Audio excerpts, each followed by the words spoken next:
મૂળિયું ધોરી વૃક્ષ મૂળિયું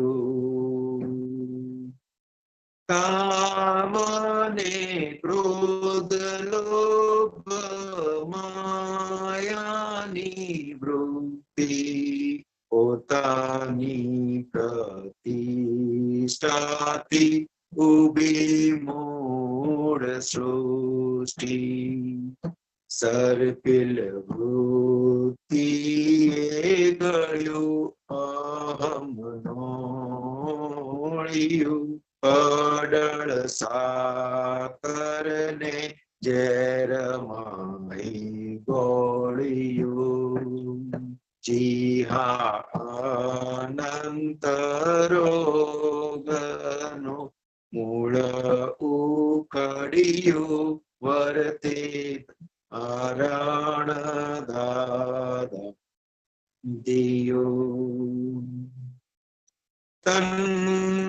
તન્મયતા સંગી ક્રિયા ખુલ્લા પાઠ સૂક્ષ્મ ભાવ કારણનું સ્થૂળ રૂપે નાટ પ્રત્યેક જન્મ અહમે પ્રત્યેક જન્મ અહમે રૂપક ભોગવ્યું સર્વે અવસ્થિતે આડ બીજ રોપ્યું જેહા અનંત રોગનો મૂળ ઉખડ્યું વર્તે કારણ દાદા સિદ્ધિ દાદે જ ખોદિયું દોરી મૂળનું કારણ શુદ્ધાત્મા ઉપાદાન સુખામૃત વારં જૂના રોગ નિકાલી નાવું કઈ ન ચોંટ્યું જોયું જાણ્યું મેં જુદું મારું ફળિયું જીહા અનંત રોગનું મૂળ ઉખડ્યું વર્તે કારણ દાદા સિદ્ધિયું શુદ્ધ ઉપયોગે ભાસે નવનીત નિમી સિદ્ધ ઉપલબ્ધિ આજે કલ્યાણ આત્યંતિક ઓહો મોક્ષ સુખ દેહાતીત જળહળિયું પ્રેમલ મૌન ભાસી કારુણાળ સાહેબીઓ જીહા અનંત રોગનું મૂળ ઉખડ્યું વર્તે કારણ દાદા સિદ્ધિયો આહા અક્રમ જ્ઞાન કદી ના સુણ્યું એણે ખોદી કરી વૃક્ષ મૂળિયું એણે ખોદિયું દોરી મૂળિયું. જય સચ્ચિદાનંદ. જય સચ્ચિદાનંદ. દિવ્યાબેન જય સચ્ચિદાનંદ. નથી સંભળાતું, અનમ્યુટ કરો. જય સચ્ચિદાનંદ. Very good. તમને કઈ આવડે છે? જય સચ્ચિદાનંદ દિવ્યાબેન. જય સચ્ચિદાનંદ. તમને પદ ગાતા આવડે છે? ના. નહીં? એક છે પણ છે ને ગાડીમાં છે. હા તો ગાઓ. ગાડીમાં છે પણ ઓ ગાડીમાં છે. ગાડીમાં છે. ઓકે. હું કયું ગાઉં તો પદ? તમે ગાશો પાછળ દિવ્યાબેન? હા, કયું પદ? કયું પદ? ફોટો પીવાને. ઓકે. સંતોષ કાકા, કયું કોટ ટોપી વાળો. કયું કીધું? કોટ કોટ ટોપી વાલા ઉભા રહો. હા, કાઢીએ કાઢીએ. કોટ હા, ટોપી કાઢો. વાલા કાઢીએ. પછી ગાશો ને તમે દિવ્યાબેન? હા. Very good.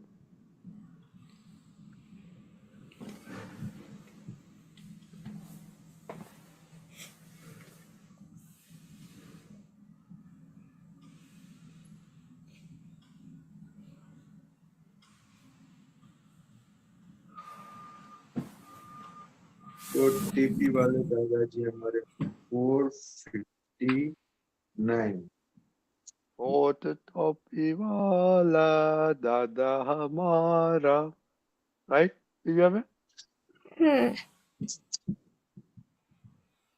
ચાલો ગાઓ દિવ્યાબેન તમે ગાશો ને પાછળ હા. कोट टोपी वाले दादाजी हमारे कोट टोपी वाले दादाजी हमारे हम है तुम्हारे नमस्कार हमारे हम है तुम्हारे नमस्कार हमारे अंबालाला भीतर दादाजी बिराजे अम्बालाला भीतर दादाजी बिराजे उन्हें जो पहचाने जो चाहे वह पाले उन्हें जो पहचाने जो चाहे वो पाले ज्ञान हमारी प्यास है केवल सत की भूख है ज्ञान हमारी पास है केवल सत की भूख है कुर्बानी कुरान है आत्म रामी सुख है कुर्बानी कुरान है आत्म रानी सुख है हम सभी एक है सच आजादी पाना है हम सभी एक है सच्चा जारी पाना है ना किसी से लेना है शांति से ही जीना है ना पीछे सी लेना है शांति से जीना है जग कल्याणी भाव है शुद्धात्मा ही लक्ष्य है जब कल्याणी भाव है शुद्धात्मा ही लक्ष्य है मोक्षानंदम देह है सच्चिदानंद व्याप्त है मोक्षानंद देह है सच्चिदानंद व्यक्त है प्राणों से भी प्यारे है बोले वाले दादा है प्राणों से भी प्यारे है बोले बोले दाता है सारे जग से नाता है सीधे साधे दादा है सारे जग से नाता है सीधे साधे दाता है सपनों में हमें आते हैं नींद से हमें जगाते हैं शब्दों में हम आते हैं नींद से हमें जगाते हैं निर्मल शुद्ध संस्कार से हरदम हमें हंसाते हैं निर्मल जिस संसार से हरदम हमें हंसाते हैं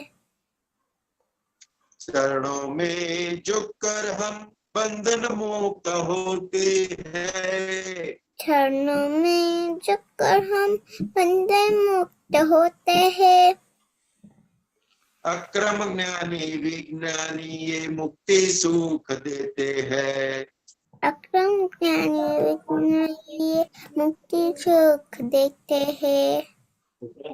short and sweet short touch का सोना है। Short and sweet short touch का फोन सुना है। दो अक्षर का नाम है टीए दादा है। दो अक्षर का नाम है दादा है। दादाजी के नाम से काम अपना होता है। दादाजी के नाम से काम अपना होता है। जीवन नैया चलती है दुनिया अपना फोटा है। जीवन नैया चलती है दुनिया का फोटा है। जिन्हें मोक्ष चाहिए उनके लिए आए हैं। जिन्हें मोक्ष चाहिए इनके लिए आए हैं। उदारी कल जोग में बैरर चेक बुक लाए हैं। उदारी कलयुग में बैरर चेक बुक लाए हैं। कोट टोपी वाले दादाजी हमारे। कोट टोपी वाले दादाजी हमारे। हम है तुम्हारे नमस्कार हमारे।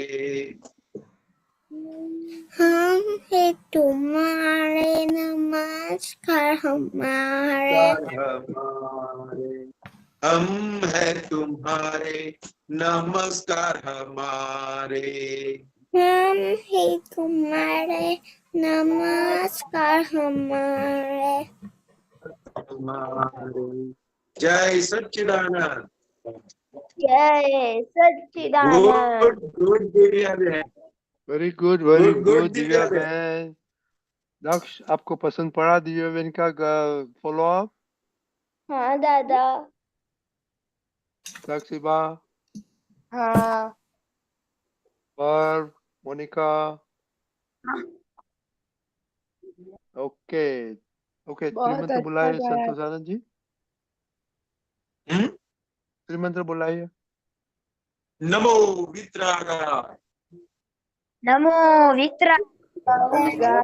नमो अर्यंताणम। नमो नमो सिद्धाणम। नमो आयरियाणम। नमो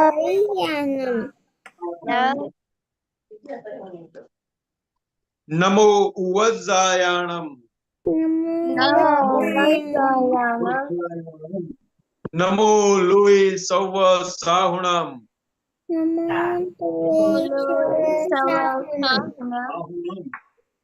ऐसो पंच नमुक्कारो। ऐसो पंच नमस्कारो।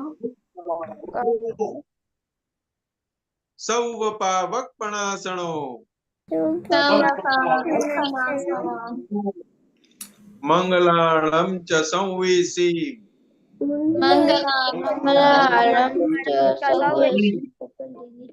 परमं अवै मंगलम। ओम नमो भगवते वासुदेवाय।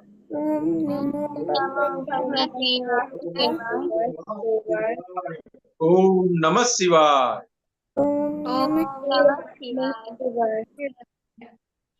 जय सच्चिदानंद। जय सच्चिदानंद। संतोष आनंद जी, हाँ अभी अभी टॉपिक है अपना एडजस्ट एवरीवेयर। ओके।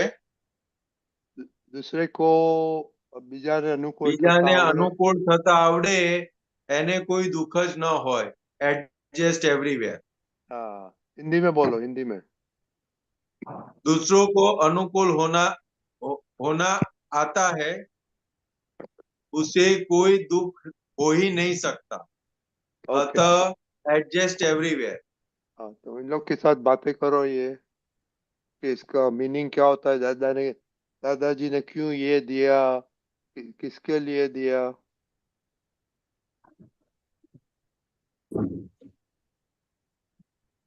किसको पता है एडजस्ट एवरीवेयर किसे कहते हैं? ताक्सीबा, हिंदी में के गुजराती में? हिंदी हिंदी हिंदी। हिंदी में, ठीक ताक्सीबा, है। हाँ ताक्स हाँ जय सच्चिदानंद। हम सारी जगह पर एडजस्ट हो जाए, कहीं पर भी कुछ प्रॉब्लम ना क्रिएट करे। एग्जाम्पल जैसे कि मम्मी ने कुछ काम दिया तो हम तुरंत मम्मी को हाँ बोल दे कि हाँ मैं अभी कर लेती हूँ। अगर अब अभी ना करे तो हम बोलते कि 5 मिनट के बाद कर देती, तो हम एडजस्ट हो गए। या फिर कभी कुछ फ्रेंड के साथ हुआ हो तो कुछ, तो वहां पर हम एडजस्ट हो जाए इजीली, यानी कि कोई प्रॉब्लम ना आगे बढ़े या फिर कोई प्रॉब्लम क्रिएट ना हो, शांति से सब कुछ सॉल्व हो जाए, शांति से चले सब कुछ। खुशी, ओके।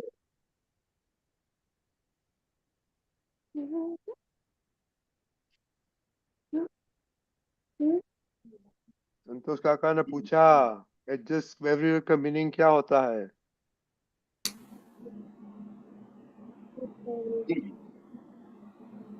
नहीं सुनाई देता है। मोनिका आप अभी बोलिए। हाँ बोलो। जय सच्चिदानंद। एडजस्ट एवरीवेयर का मतलब ये है कि हम जो भी मम्मी पापा कहें और उनकी आज्ञा में आ जाए, या फिर अगर हमें उसे पसंद भी ना हो फिर भी हम उस समय एडजस्ट ले लेते हैं कि कोई बात नहीं, कर देंगे। कोई भी काम हो तो वो एडजस्ट कहता है, और दूसरों को दुख भी ना दे और खुद दुख ना हो। पास में आके वो बोलो। अभी हाँ अभी बोलो। तो अभी ये पापा मम्मी की बात करता है, दूसरा कोई रहते नहीं है दुनिया में? तो है। सारे ये बात तो करो। कविराज की एक पंक्ति है, कविराज की, जगत ने लागी जी प्रतिकूल, अमोने तेज अनुकूल छे। यानी ये एडजस्ट एवरीवेयर ऐसे होता है, जगत के लिए जो प्रतिकूल है वो हमारे लिए अनुकूल हो जाना चाहिए। और और हमारी प्रकृति के लिए जो जो प्रतिकूल होता है ना, वहां पे हमें एडजस्ट होना है। तो सारा जी इन लोग को मालूम है प्रतिकूलता क्या होता है? वो हिताक्षीबा, पूछना पड़ेगा। हिताक्षीबा प्रतिकूल किसको बोलता है? मतलब कि जो पूरी दुनिया को नहीं पसंद है, नहीं दुनिया की पसंद है करना, दु, या दुनिया की बात मत करो, आपकी बात करो। हाँ आपकी बात करो, दुनिया की बात मत करो। हाँ, मतलब मेरी बात करूँ तो जैसे कि मुझे नहीं पसंद है अगर बैंगन की सब्जी आए तो उसे खा लेती हूँ, तो वो फिर अनुकूलता, अ, और नहीं पसंद है जो वो प्रतिकूलता। वो एक लिस्ट बना देना कि आपको क्या क्या नहीं पसंद है, सब लोग, तो पता इजीली चल जाएगा। तो हमको पता चलेगा कि हम कहाँ कहाँ पे एडजस्ट होते हैं और कहाँ कहाँ पे एडजस्ट नहीं होते। लिस्ट बनाएंगे तो ही पता चलेगा ना। हाँ हाँ तो इजी हो जाएगा, तो इजी हो जाएगा।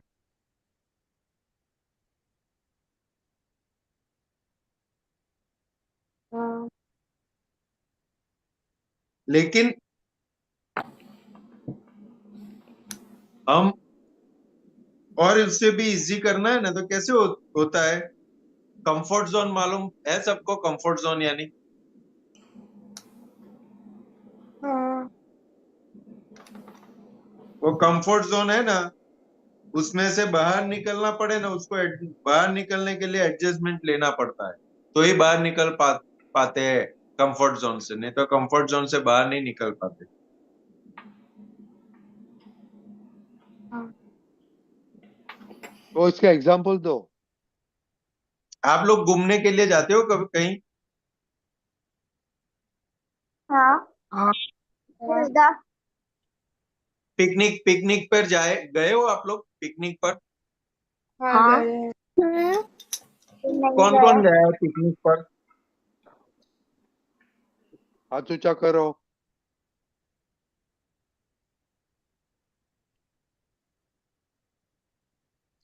कौन कौन गया है पिकनिक पर? सब सब गए। सब गए? हम्म। अभी आप दादा लोग मैं पिकनिक पर नहीं गए? दादा अभी ठीक है मैं तब नहीं ठीक है। देखो, क्योंकि दादा अगर आप पिकनिक पर जाते हो, पिकनिक पर जाते हो तो बस में जाना पड़ता है, बराबर है? हाँ दादा तो बस में जाते हैं तो अभी आपको आपकी पसंद की सीट पर बैठने को मिलता है कि जो टीचर बैठा है वो सीट पर बैठना पड़ता है? जो टीचर बैठा है वो टीचर बैठा थे वो सीट पर बैठना पड़ता है। तो क्या हुआ, एडजस्ट होना पड़ा ना हमको, हाँ दादा बराबर? फिर अपने पास हाँ जो भी बैठेगा वो अपना फ्रेंड बैठेगा या टीचर जो बिठाएगा वही बैठने वाले हैं, हाँ तो उसके साथ भी एडजस्ट होना पड़ता है, बराबर है? हाँ हाँ फिर बाहर घूमने के लिए उतरने का होता है, बराबर है? तब हाँ टीचर बोले उस हिसाब से जाना पड़ता है ना हमें। हाँ दादा क्यों में जाना पड़ता है ना, कि हम अपनी पसंद से दौड़ के आगे पीछे जा सकते हैं। नहीं दादा एकदम स्ट्रेट लाइन में जाना रहता बराबर है, तो वो एडजस्टमेंट लेना पड़ा। फिर अभी पिकनिक पर गए हो और वहां वहां पे जो लंच आपको करवाएंगे तो वो आपकी पसंद का होगा कि सबको जो नॉर्मल पसंद हो उस हिसाब से बनाएंगे?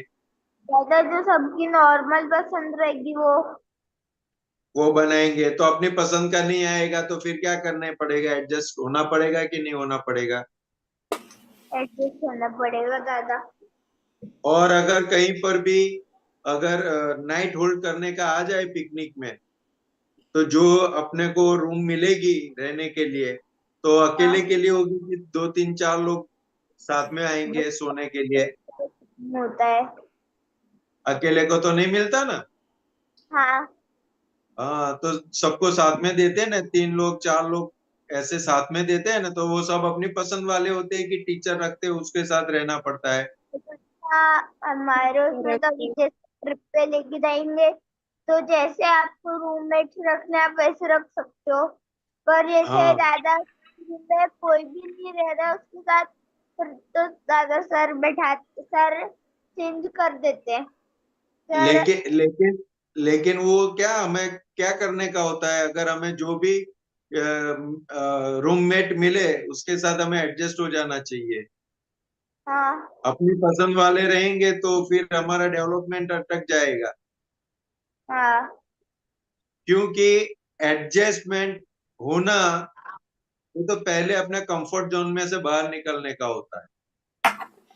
अगर हम अपने कंफर्ट जोन से बाहर निकलेंगे तो ही हम एडजस्ट हो पाएंगे। और दूसरा, एडजस्ट क्यों होना है हम लोगों को, क्यों होना है एडजस्ट हमें, कौन हाँ बताएगा? एडजस्ट होने से फायदा क्या है, कौन बताएगा? सामने वाले को दुख नहीं पहुंचेगा। हम्म, फिर निका।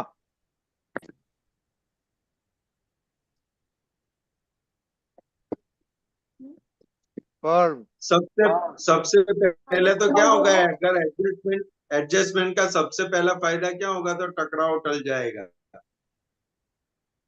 हाँ और टकराव टल जाएगा तो उससे फायदा क्या होगा, तो क्या सामने वाला खुश होगा कि ना खुश होगा, दुखी होगा कि खुश होगा? दादा का खुश खुश। होगा। खुश होगा तो फिर वो आपको हेल्प करेगा कि आपको हेल्प नहीं करेगा? हाँ अपन को हेल्प करेगा तो हमारा काम क्या, हमारा सब काम वगैरह सब जो होता है कितना आसान हो जाएगा। हाँ दादा। और एडजस्टमेंट होना, तो दादा भगवान बताते थे कि हम किसी के साथ एडजस्ट होता है ना, तो हमारे अंदर विवेक, विनय नाम के गुण खुले होने लगते। हाँ और वो कोई जैसे जैसे वो खिलते जाएंगे हमारे अंदर विवेक और विनय के गुण, तो हमारी आध्यात्मिक और सांसारिक दोनों में बहुत अच्छी प्रगति हो जाएगी। हाँ और आध्यात्मिक में दादा भगवान ने वहां तक बोला कि अगर हम किसी भी जीव के साथ एडजस्ट होना सीख गए, तो परम विनय तक हम जा सकते हैं, परम विनय खुला हो सकता है। हाँ तो कि एडजस्टमेंट बहुत बड़ा गुण है, बहुत बहुत बड़ा। कहीं पर भी अगर एडजस्ट होना हमने सीख लिया, तो किसी भी प्रकार के टकराव से हम बच जाएंगे।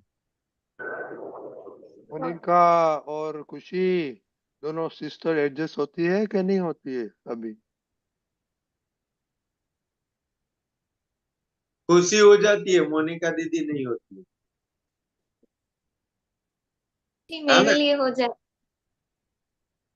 खुशी खुशी हो जाती है ना एडजस्ट, मोनिका दीदी को एडजस्ट करना नहीं पड़ता, नहीं? हाँ।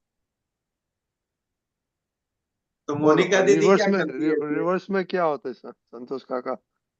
हाँ रिवर्स में क्या होता है?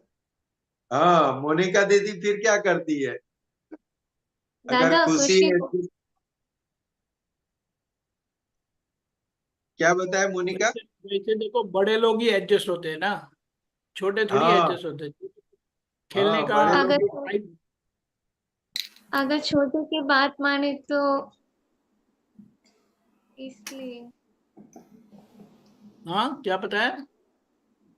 कि बात मानती हूँ, इसलिए वो मेरे लिए एडजस्ट हो जाती है। अच्छा। खुशी क्या तो बता रही है बड़ी दीदी? बोलिए, पास में हाँ। आके, पास में आके बोलो। हाँ, मैं एडजस्ट हो जाती हूँ दीदी के साथ। नहीं, वो रिवर्स क्या है? दीदी होती है कि नहीं आपके साथ? वो नहीं होती, मैं ही एडजस्ट हो जाती हूँ, सॉरी बोल देती हूँ। कभी चिक चिक हो जाती है तो मैं सॉरी बोलकर उससे खत्म कर देती हूँ। अच्छा, सॉरी बोल के गलती उनकी है फिर भी? गलती मेरी थी, पर सॉरी, कभी गलती नहीं होती है तो भी सॉरी बोल देती हूँ। नहीं, गलती नहीं होती फिर भी बोलते हो आप सॉरी, उसका मतलब ये हुआ कि उनकी गलती है इसलिए ना। कभी कभी होता है। कभी कभी, लेकिन उनकी गलती होती है ना, तब आप सॉरी बोलते हो ना। हाँ। हाँ, यानी मोनिका दीदी एडजस्ट नहीं होती, यही हुआ ना? आप एडजस्ट हो जाते हो, वही हुआ ना? हाँ। हाँ। क्यों मोनिका दीदी? छोटों को एडजस्ट नहीं करने, छोटों को स्कोप ही नहीं देने का एडजस्ट करने का, बड़ों को ही एडजस्ट होना चाहिए।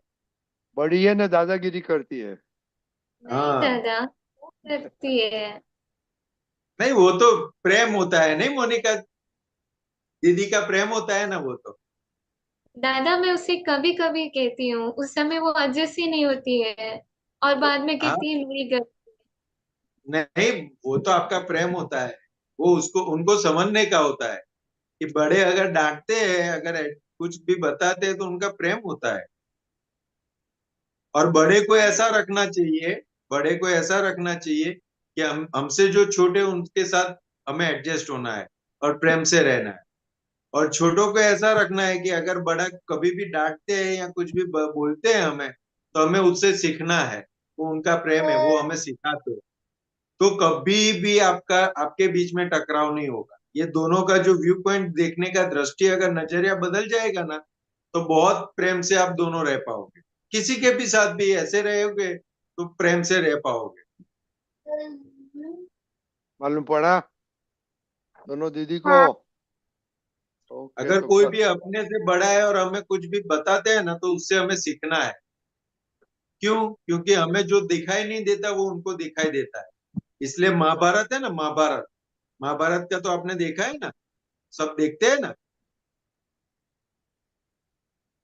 तो एक जगह पर जब कृष्ण भगवान को शांति प्रस्ताव लेके हस्तिनापुर जाने का होता था, जाने का हो रहा था, तो भीम है, सहदेव है, नकुल है, फिर द्रौपदी, उनको अच्छा नहीं लगता है कि वो युद्ध युद्ध का निमंत्र युद्ध स्टार्ट होने का तैयारी हो गई है, युद्ध होने की तैयारी हो गई और अभी ये शांति प्रस्ताव लेके जाते हैं, तो क्या उनको नहीं जाना चाहिए।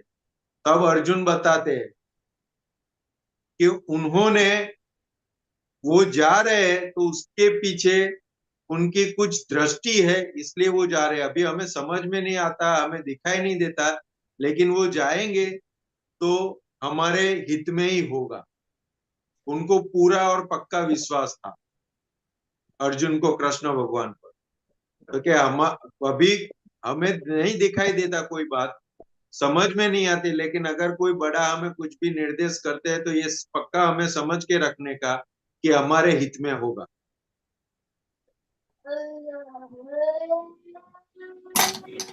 ओके, मालूम पड़ गया सबको। तो कल के लिए होमवर्क, संतोष काका ने क्या बताया? Make a list. क्या लिस्ट बनाने का बोला हिताक्षी भाव? जो चीज हमें नहीं पसंद है उसका लिस्ट बनाने को बोला। Very good. तो जो नो पसंद की बात होता है तो क्या होता है आपको? हैप्पी होता है क्या अनहैप्पी अच्छा, होता है? हाँ, हैप्पी होता है अनहैप्पी होता है? थोड़ी देर अनहैप्पी होते अनहैप्पी हैं। तो रहते। Okay okay. तो प्लीज कल ब्रिंग लिस्ट। और रजनी वो दादा, कुछ भी चीज होता है, इंटरेक्शन होता है, सब कुछ हाउस में। ओके, जय सच्चिदानंद। रजनी दादा, हाँ बोलो। ये संतोष आनंद जी को थोड़ा पूछ सकता हूँ मैं? हाँ पूछिए, हम I to leave. Okay, you go ahead. वो उनके पापा मम्मी से कितना एडजस्ट होते हैं, या होते हैं या नहीं होते हैं, या वो वेरी थोड़ा गुड। बताइए तो बच्चों को आपका लाइव एग्जाम्पल का लाभ मिले। दीपकांत जी, हमारा मैसेज जो ओके ओके बाय। रिकॉर्डिंग। दीपक संतोष आनंद आनंद जी, जी, थोड़ा ब्रीफ में बता दो, क्योंकि बच्चों को पता चले ना कि क्या एडजस्टमेंट आप तो उधर भी लेते हैं। वो तो अभी कैसे बताऊं।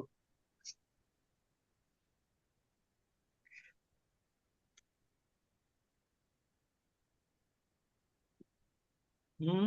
एक थोड़ा एक एक बात है। हाँ जी। थोड़ा शॉर्ट में बता दो, एक एक एक एक एक एग्जाम्पल लेके। एक ऐसी बात है कि मैंने मेरे अंदर जो एडजस्टमेंट लेके रखा है कि मैं अभी उनको मेरा उनके अंदर मैं मेरा बचपन देख रहा हूँ।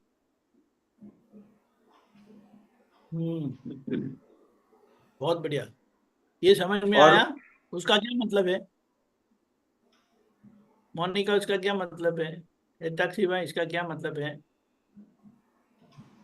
ये अपने मम्मी अब मम्मी पापा के अंदर उनका खुद का बचपन देखते हैं। तो आप उनके डैडी हो गए ना, डैडी मम्मी हो गए उनके। चलो, समझ में नहीं आया। चलो आप ही समझा दो। क्या नहीं आया? दादा आपने जो कहा वो समझ में नहीं आया। अभी तो हम अभी वही बोलते हैं, आप अभी आप समझा दो। अभी आप लोग मम्मी पापा के साथ कैसे रहते हो?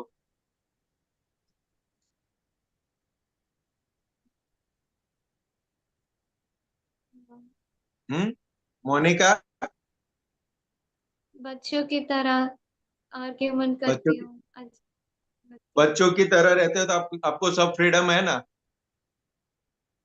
वो बोले तो ना हाँ। बोलने की भी फ्रीडम है, आपको नहीं करना है तो हाँ। नहीं करने की फ्रीडम है, आपको जो मांगना है वो मांगने की फ्रीडम है, सब फ्रीडम है ना? हाँ। और उनके साथ फ्रीडम, उनके पास क्या फ्रीडम है आपके लिए? यस कहने की उतनी फ्रीडम है ना। हाँ, हाँ मैं कर दूंगी बेटा, हाँ मैं कर दूंगी बेटा, हाँ कर दूंगी बेटा।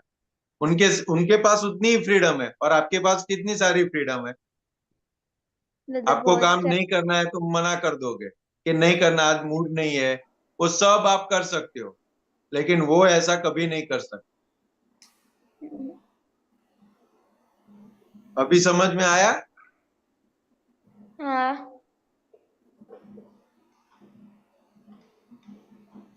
ऐसा है। जय सच्चिदानंद, जिस तरह से मम्मी पापा आपसे एडजस्ट होते हैं ना अभी सभी जगह पे, उसी तरह भी संतोष सर अपने मम्मी पापा से एडजस्ट होते हैं। वो उनके भी डैडी हो गए हैं, डैडी मम्मा दोनों। और उनको समझ में आता है अभी कि क्या क्या एडजस्टमेंट मम्मी पापा ने लिया था जब वे छोटे थे। उनको भी उस पूरा समझ में आता है, इसीलिए वो कभी कोई शिकायत नहीं करते अभी। उनको तो ऐसा पता चलता है कि उनसे ज्यादा उन्होंने मम्मी पापा के साथ ज्यादा शरारत की है। बहुत शरारत सही की है। है, बहुत शरारत की है। बहुत शरारत। उसके सामने तो वन बोलो, परसेंट जितना भी अभी तो नहीं है। पापा मम्मी का कुछ है ही नहीं। उनके सामने तो 1% बोलो, वन जितना परसेंट भी जितना नहीं भी है। नहीं।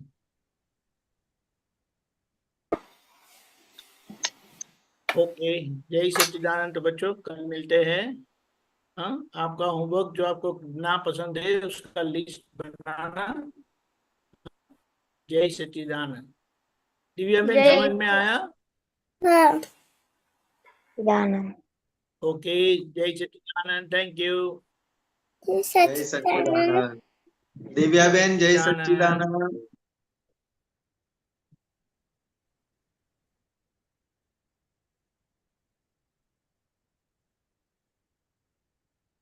ओके,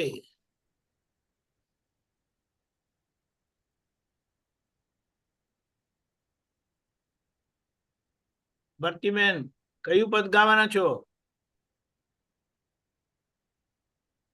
આલોચના સમાલોચના. હા, આલોચના સમાલોચના. ઓકે, કાઢું છું 1 મિનિટ. એક જ મિનિટ. હા, હા.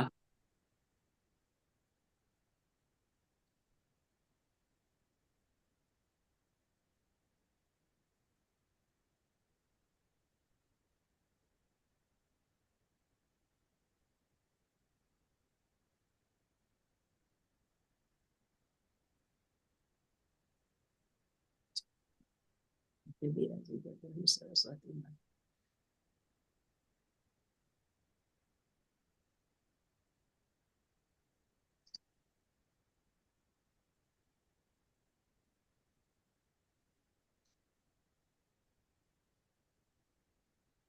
એ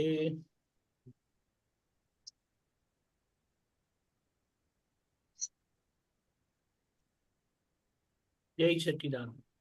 જય સચ્ચિદાનંદ. સંતોષાનંદજી જય સચ્ચિદાનંદ. जय દીપકાનંદ सच्चिदानंद, जय सच्चिदानंद। સચ્ચિદાનંદ. ચાલુ કરું? हाँ जी। યસ. જય સચ્ચિદાનંદ.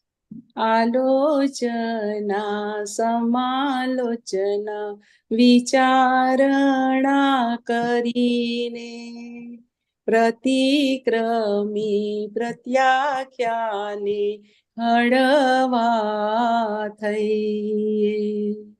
ગાડી ક્યાં રોકાય છે જોઈ જાણી લઈએ. અટકણ આપણી ઓળખી ફરી. ભૂલો હજી ભાંગી નથી તેની એ છે ખાતરી. ધોળે દાડે ઠોકરું પણ ખાતા જ ચરીએ. ફરિયાદ કરનાર જા અપલખણ આપણા જ ઓળખી ચેતીએ. જેની એ વાણીમાં વરતાય વેદના, ભોગવે છે તેની ભૂલ જ સમજી સમીએ.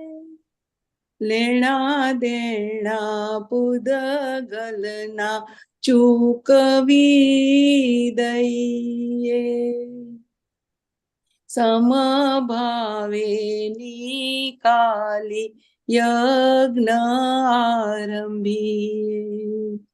સામીપ્ય ભાવમાં ચોટી ન પડીએ, સંયોગોમાં દુર્લક્ષ સેવતા રહીએ. મોક્ષે હજુ ગયા નથી તેની એ છે સાબિતી, દેહ સાથે દુનિયામાં ભટકંતા છીએ. સંખ્યાત જન્મોની અસંખ્યાત ગનેગારી, દાદાજીના સુચરણે સમર્પી દઈએ. મંગળ દાસ છે વ્યવસ્થિત નો ભમરડો, બાવાના સૌ બખડ જંતર ઓળંગી જઈએ. આલોચના સમાલોચના વિચારણા કરીને, પ્રતિક્રમી પ્રત્યાખ્યાને હળવા થઈએ. ગાડી ક્યાં રોકાય છે જોઈ જાણી લઈએ, અટકણ આપણી ઓળખી ફરીએ. જય સચ્ચિદાનંદ. જય સચ્ચિદાનંદ.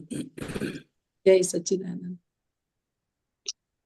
આપણે બીજું પદ સાંભળી લઈએ આમનું, પછી વાત કરીએ. હા, હા, જય સચ્ચિદાનંદ. તમારું કયું પદ છે? અનમ્યુટ કરજો. હા, હું શોધું છું ક્યાં સાપડશે કોઈ કહો સલુણા સાજન્ય. હા, ઓકે.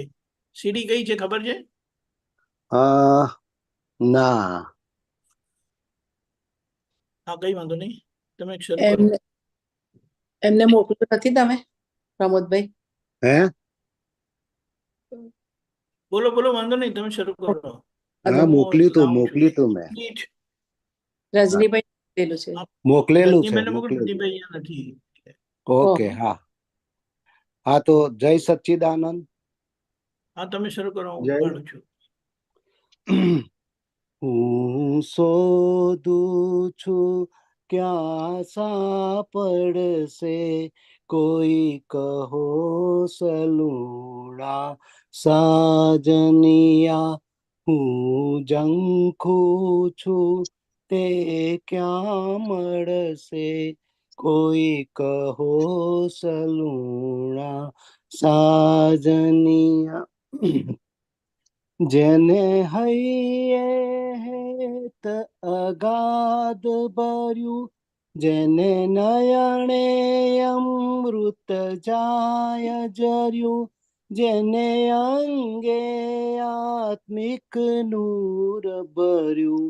હું શોધું છું ક્યાં સાપડશે કોઈ કહો સલુણા સાજનિયા. જેના મુખમાંથી ફૂલડા જરતા, જેના અંતર રસમાં નિતરંતા, જેના હાસ્ય વિમળ મનડા હરતા. હું શોધું છું ક્યાં સાપડશે कोई कहो सलूणा साजनिया जेना शुद्ध चरित्र सुवास भरे जेनी सोबत दिलना दोष हरे જેની કૃપા તરણનો મેરુ ખરે હું શોધું છું ક્યાં સાંપડશે કોઈ કહો સલુણા સાજનિયા જેના એક જ શબ્દે શાસ્ત્ર બને જેની એક નજરથી મોક્ષ મળે જેની સન્મુખ લબ્ધિ રીતિ ફળે હું શોધું છું ક્યાં સાંપડશે કોઈ કહો સલુણા સાજનિયા આવા પ્રગટ પુરુષ મને દાદા મળ્યા મારા દોષ અનાદિના ટળિયા મારા સર્વ મનોરથ આજ ભળ્યા મારા સર્વ મનોરથ આજ ફળ્યા હું શોધું છું ક્યાં સાંપડશે કોઈ કહો સલુણા સાજનિયા હું ઝંખું છું તે ક્યાં મળશે કોઈ કહો સલુણા સાજનિયા કોઈ કહો સલુણા સાજનિયા જય સચ્ચિદાનંદ જય જય સચ્ચિદાનંદ. સચ્ચિદાનંદ ભાઈ.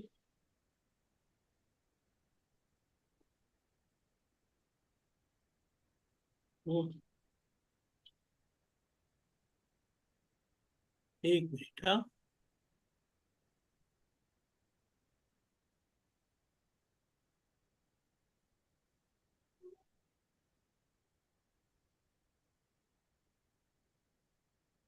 જય સચ્ચિદાનંદ.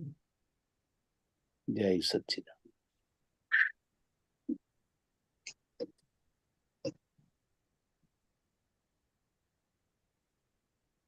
બોલો ભારતીબેન, આ કેમનું પદ નક્કી કર્યું?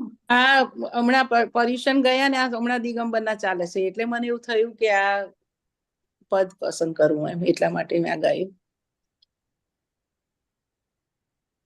પર્ટિક્યુલર લાઈન સમજવી છે? આમ તો સમજાય છે બધું પણ અહીંયા તમારી ભાષામાં સમજવું છે મારે કે જેની એ વાણીમાં વર્તાય છે વેદના ભોગવે છે તેની ભૂલ સમજીને સમીએ. આમ ખ્યાલ આવે છે મને પણ ડિટેલમાં થોડુંક તમે કહો. સંતોષાનંદજી તમે ગમે. વેદના એટલે તો ખ્યાલ આવે ને. હા ખ્યાલ આવે. આપણે કોઈની જોડે ઘરની અંદર બહુ સારી રીતે ડીલિંગ કરતા હોઈએ, એમનું બધી પ્રકારે બધી રીતે કાળજી લેતા હોઈએ, છતાં આપણે એમને કઈ પણ વિનંતી કરીએ, કઈ પણ આપણી રિક્વેસ્ટ કરીએ, કઈ પણ કહીએ, પણ આપણી કોઈ પણ વાત માન્ય ના રાખે અને ઉલટાનું જે પણ કહીએ એ આપણી ઉપર જ આવે. બરાબર. હા, એ જયારે આપણી ઉપર આવે ત્યારે શું થાય? આપણને ભોગવટો આવે. ના, ભોગવટો તો બરોબર, પણ વેદના થાય. વેદના થાય. હા બરાબર છે. અને એ જે વેદના થાય ને એટલે પછી આપણને ઘરની અંદર કે ફ્રેન્ડ કે કઈ પણ કોઈ પૂછે ને કેમ આજે તમારો મૂડ નથી લાગતો, બરાબર નથી લાગતો આજે મૂડ, શું થયું ઘરે? એટલે તરત અંદરથી વાણી નીકળી જાય. હું આખો દિવસ બધાનું બધું સાચું, આ કરું તે કરું, પણ કોઈને મારી કદર છે નહીં, મારે જ સાંભળવું પડે. બધાનું આટલા ઢસેડા કરીએ, સવારથી રાત સુધી બધું કર કરીએ તો એ સાંભળવાનું મારે જ આવે. એટલે આ આખી વેદના ઝળકે છે. બરાબર. એટલે એ પોતાને અંદર એટલું બધું પાક્કું થાય છે કે હું બધાની માટે કામ કરું છું, બધાનું હું ધ્યાન રાખું છું, પણ કોઈ મારું ધ્યાન રાખતું નથી. એટલે આખી અંદર વેદના, એટલે કે જેની વાણીમાં વર્તાય વેદના, એટલે કે આખી આ વેદના વર્તાય. બરાબર. એટલે શું થયું?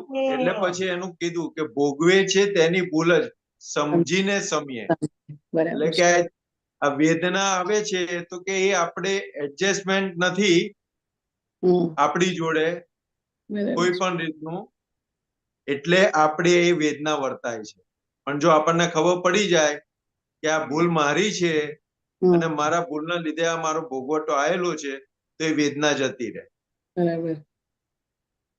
એટલે આપણે આપણું જેટલી પણ લાઈફ ગઈ છે, જેટલું પણ જીવન ગયું છે તેમાં જોઈએ ને તો જ્યાં ને ત્યાં આપણી વાણી વેદના વાળી નીકળે છે.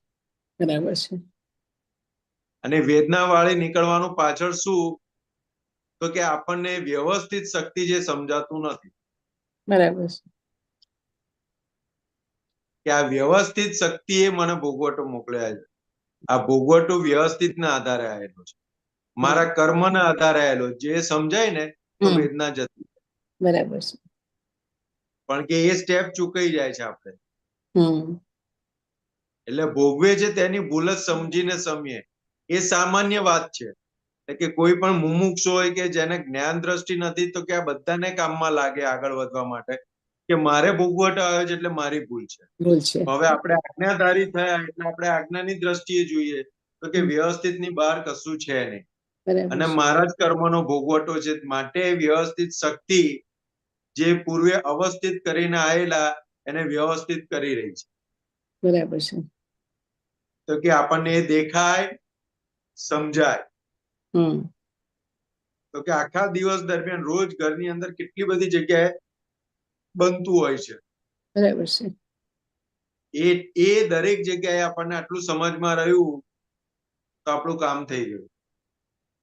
અને જે વાણીની અને વર્તનની જે અસરો છે ને એ આપણી ઉપર આવતી બંધ થઈ જશે. કારણ કે આપણું સવારથી લઈને રાત સુધીનું આપણું જે આખું દિવસ જે જાય છે એ જેટલા સંજોગોમાંથી પસાર થઈએ છે એ દરેક જગ્યાએ કંઈક ને કંઈક વાણી વર્તનથી વાણી કે વર્તનના વેદનાના ભાગમાં આવીએ છીએ. મનની વેદના છે તે આપણને અંદર ખબર પડે, પણ વર્તન અને વાણીની વેદના છે ને કોઈને પણ ખબર પડી જાય. તમે બોલો કે તમારી ચેષ્ટા વર્તનની એવી તરત ખબર પડી જાય કે આ બેન વેદનામાં છે કે આ ભાઈ વેદનામાં છે. એ કહેતા નથી પણ કંઈક છે. કંઈક છે. અને મનની વેદના એવી છે તો કે મોઢું બતાવી, મોઢા પરથી ખબર પડી જાય. મોઢું તમારું એવી રીતનું હોય એટલે તરત કંઈક ખબર પડી જાય કે આમને કંઈક અંદર વેદના છે, મોઢા ઉપર દેખાય. બરાબર. એટલે આ મન, વાણી અને મનની વેદનામાં આપણે નિરંતર એની અસરોમાં જીવ્યા રાખેલા છે. અને અનંત કાળથી અનંત જન્મોથી એવી રીતે જીવતા આવેલા છે. હવે આ દ્રષ્ટિ પ્રાપ્ત થયા પછી આપણને વેદના દેખાય છે. દેખાય છે. હા, દેખાય છે. દેખાય છે, પાછું ફરાય છે, પ્રતિક્રમણ થઈ જાય છે, અંદર સમાધાન પણ થાય છે કે અમારા જુદય કર્મનું ફળ છે. આ બધું દેખાય છે. બધું વાક્યો પછી યાદ આવે જ છે.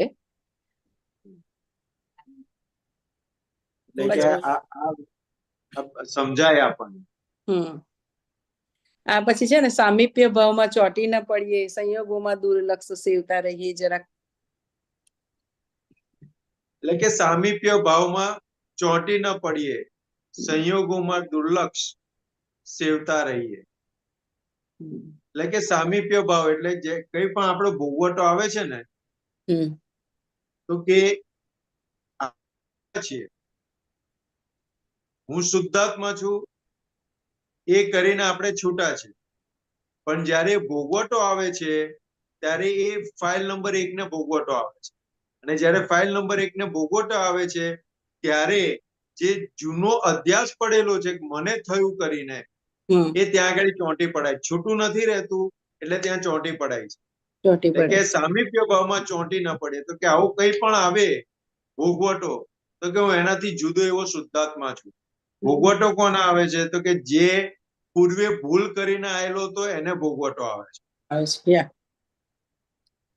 મારો ભોગવટો નથી,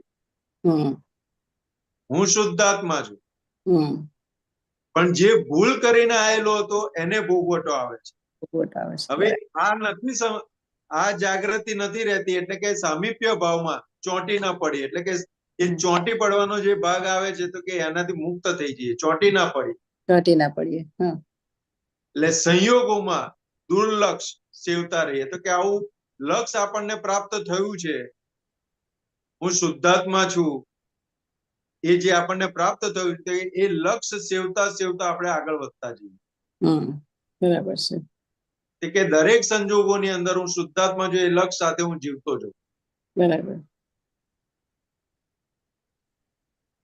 આમ નીચે છે ને, સંખ્યાત જન્મોની અસંખ્યાત ગનેગારી દાદાજીના સૂચને સમર્પી દઈએ. બરાબર છે. પણ સંખ્યાત એમાં જરા ડિટેલ છે.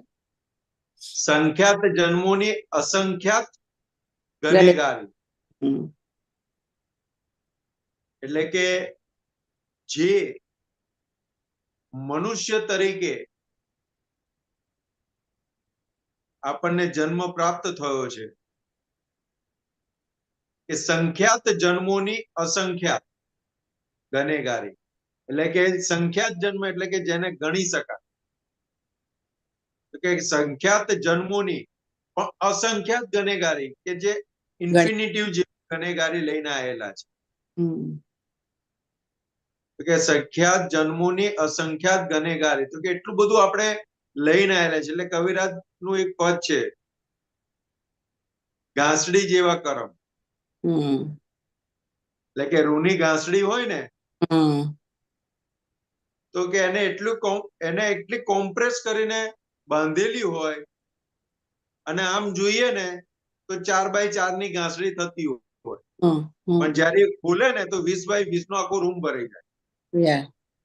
એટલા કર્મ લઈને એટલે કે ઘાસડી જેવા જન્મ છે આપણા કોમ્પ્લેક્સ થયેલા, પણ એની અંદર અસંખ્યાત ગનેગારી, એટલે જે આમ ખુલે ને ત્યારે આખો રૂમ ભરાઈ જાય એવી રીતના છે. બરાબર. પણ શું કે છે કે દાદાજીના સૂચરણે સમર્પી દઈએ. એટલે કે આ જે છે દાદાજી આ તમને સમર્પણ કરી દીધું. બરાબર. સંખ્યાત જન્મોની અસંખ્યાત ગનેગારી હવે તમારા ચરણોમાં અમે સમર્પણ કરી દીધી. હવે આનો ઉકેલ લાવો તમે. બરાબર છે. અને મારાથી ઉકેલ લાવવાની કોઈ શક્તિ નથી, બધું ઉકેલ તમારે લાવી આપવાનું. એટલે માથે પડી જવાનું છે દાદાજી, ચરણોમાં બધું આપી દેવાનું છે અને માથે પડવાનું છે. શું કીધું? ચરણોમાં બધું સમર્પણ કરી દેવાનું છે, માથે પડવાનું છે. તમારે જ બધું કરી આપવાનું. આ મેં તમને જે હતું તમારે ચરણોમાં મૂકી દીધું.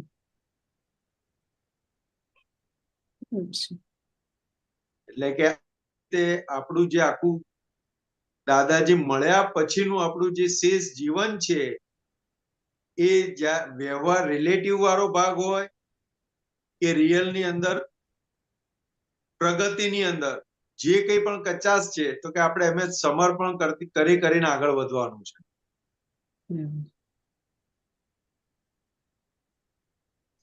અને તો જ જે દાદાએ કીધું કે આદિ વ્યાધિ ઉપાધિમાં અંદર સમાધિ રહેશે, એનો ચોખ્ખો અનુભવ થશે. બરાબર. પણ જ્યાં સુધી એમને સમર્પણ નહીં થવાય કે એમને સમર્પિત નહીં કરીએ, ત્યાં લગીને એનો અનુભવ ચોખ્ખો થાય એવો નથી.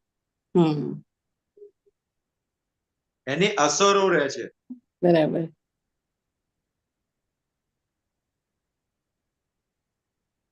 એટલે બધી ગનેગારી જે કંઈ પણ લઈને આવેલા છે તે દાદાના ચરણોમાં સમર્પણ કરી અને દાદાને પ્રાર્થના કરી દેવાની છે કે હવે આનો ઉકેલ તમે લાવી આપો. બરાબર છે. અને આપણે ચરણ વિધિની અંદર આપણે બોલીએ છીએ, આપની દ્રષ્ટિ એ જ મારી દ્રષ્ટિ રહો, આપની વૃત્તિ એ જ મારી વૃત્તિ રહો, આપનો સ્વભાવ તે જ મારો સ્વભાવ રહો, આપનું જ્ઞાન દર્શન ચારિત્ર અને સુખ તે જ મારું જ્ઞાન દર્શન ચારિત્ર અને સુખ રહો. તો કે આ રટણ શું કરશે? તો કે આપણને ઇન્ટરનલી એ શક્તિઓ ખુલ્લી કરતી જશે અને દાદાના અંતર આશય મુજબના વ્યવહાર ની અંદર સંભાવે નિકાલ આવતો જશે. બરાબર છે. બહુ સરસ. કારણ કે આપણે અટકેલા છે કઈ જગ્યાએ, તો સંભાવે નિકાલમાં અટકેલા છે. આપણે સંભાવે નિકાલ કરવો છે પણ અટકેલા ત્યાં જ છે આપણે. બરાબર. કારણ કે સંભાવે નિકાલ આપણે કરવો છે પણ આપણી માન્યતાથી, આપણા વ્યૂ પોઈન્ટ થી, આપણી દ્રષ્ટિથી કરવો છે. જે લઈ આવેલા છે એ જ્ઞાનીની દ્રષ્ટિએ કે દ્રષ્ટિએ નથી. બરાબર. એટલે ત્યાં આપણે માર પણ ખાઈએ છીએ અને અસરો પણ આવે છે. સરસ થાય છે. બરાબર છે. પણ દાદાની દ્રષ્ટિએ એ આગળ વધીએ તો કોઈ જગ્યાએ આપણને અસર આવે એવી નથી. છૂટા પડી જાય છે ને તો અસરથી મુક્ત જ થઈ જવાય છે, નહીં તો આખી રાત ઊંઘ જ નહીં આવે. એક જ જો વસ્તુ ક્લિક થઈ ગઈ ને, પણ યોગ ગોઠવણી કરીને સુઈ જઈએ છે ને તો એ પછી ગમે એટલું ચીકણું કર્મ હોય છે ને પણ નથી અડતું. એ અનુભવ કરીએ છીએ, થાય છે એવો. એટલે બે રીતે છે ભારતીબેન. હા. કવિરાજે એક જગ્યાએ લખ્યું છે, એક વાક્ય સમજી જતા નિંદરું ના આવશે.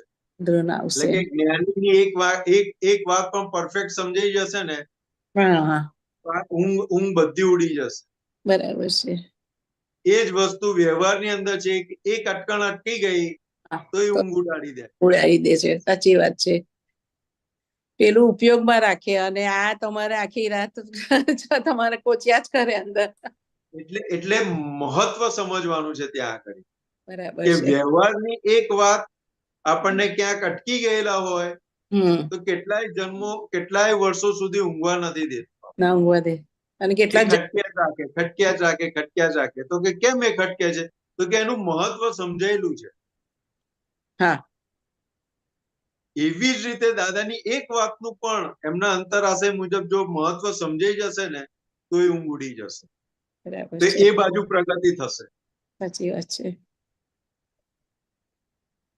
એટલે આપણે નિરાતે સૂઈ જઈએ છીએ તો આપણને અંદર પ્રશ્ન થવો જોઈએ કે આ જ્ઞાન મળ્યા પછી નિરાતે ઊંઘ કેવી રીતે આવે? સાચી વાત છે.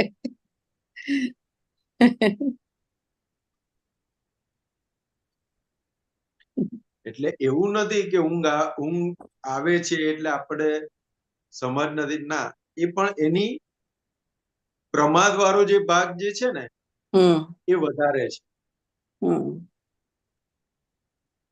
એટલે જેટલી ઊંઘ વધારે એટલો પ્રમાદ વધારશે એવું આપણે અંદર થર્મોમીટર થી સમજી લેવું. બરાબર છે. તો કે આપણી જોડે આમ વ્યવહારમાં પણ સામાન્ય રીતે જોઈએ ને તો કે આપણે સવારે ઉઠીને કામ કરીને પરવારે, એટલે પરવાર્યા પછી શું કરીએ આપણે? સુઈ આડા પડીએ. ખ્યાલ આવે? તો કે કોણ આડું પાડી દે? પ્રમાદ જ કહેવાય ને, અજ્ઞાનતા. તો કે એ મન બોલે છે અંદર. સવાર ઉઠ્યા, 5 વાગે ઉઠી ગયા, પછી આ કર્યું, આ કર્યું, આ કર્યું, અને આમ કરી આપ્યું, આની જોડે આમ કર્યું, આટલું બધું કર્યું ને એટલો બધો ભાર વધારી દે ને કે હવે હારું હોઈ જવું પડશે. ખ્યાલ આવ્યો? સાચી વાત છે. એટલે કે આખો અજાગૃતિ વાળો ભાગ છે. અજાગૃતિ. એટલે દાદા શું કે મન વચન કાયા જે લઈને આયા છે ને કરતા સ્વભાવની જ લઈને આયેલા છો. એટલે એ કર્યા જ રાખશે કંઈક નું કંઈક, કંઈક નું કંઈક, કંઈક નું કંઈક. પણ જે અંદર આ બોલે છે ને મેં કર્યું, મેં કર્યું, મેં કર્યું, મેં કર્યું, મેં કર્યું, હવે ત્યાં આગળ હું કરવા વાળો નથી. વ્યવસ્થિત શક્તિએ કર્યું, વ્યવસ્થિત શક્તિએ કર્યું, વ્યવસ્થિત. એ જેટલી જાગૃતિ નથી એ અજાગૃતિનો ભાગ રહે છે એને પ્રમાદ કીધું.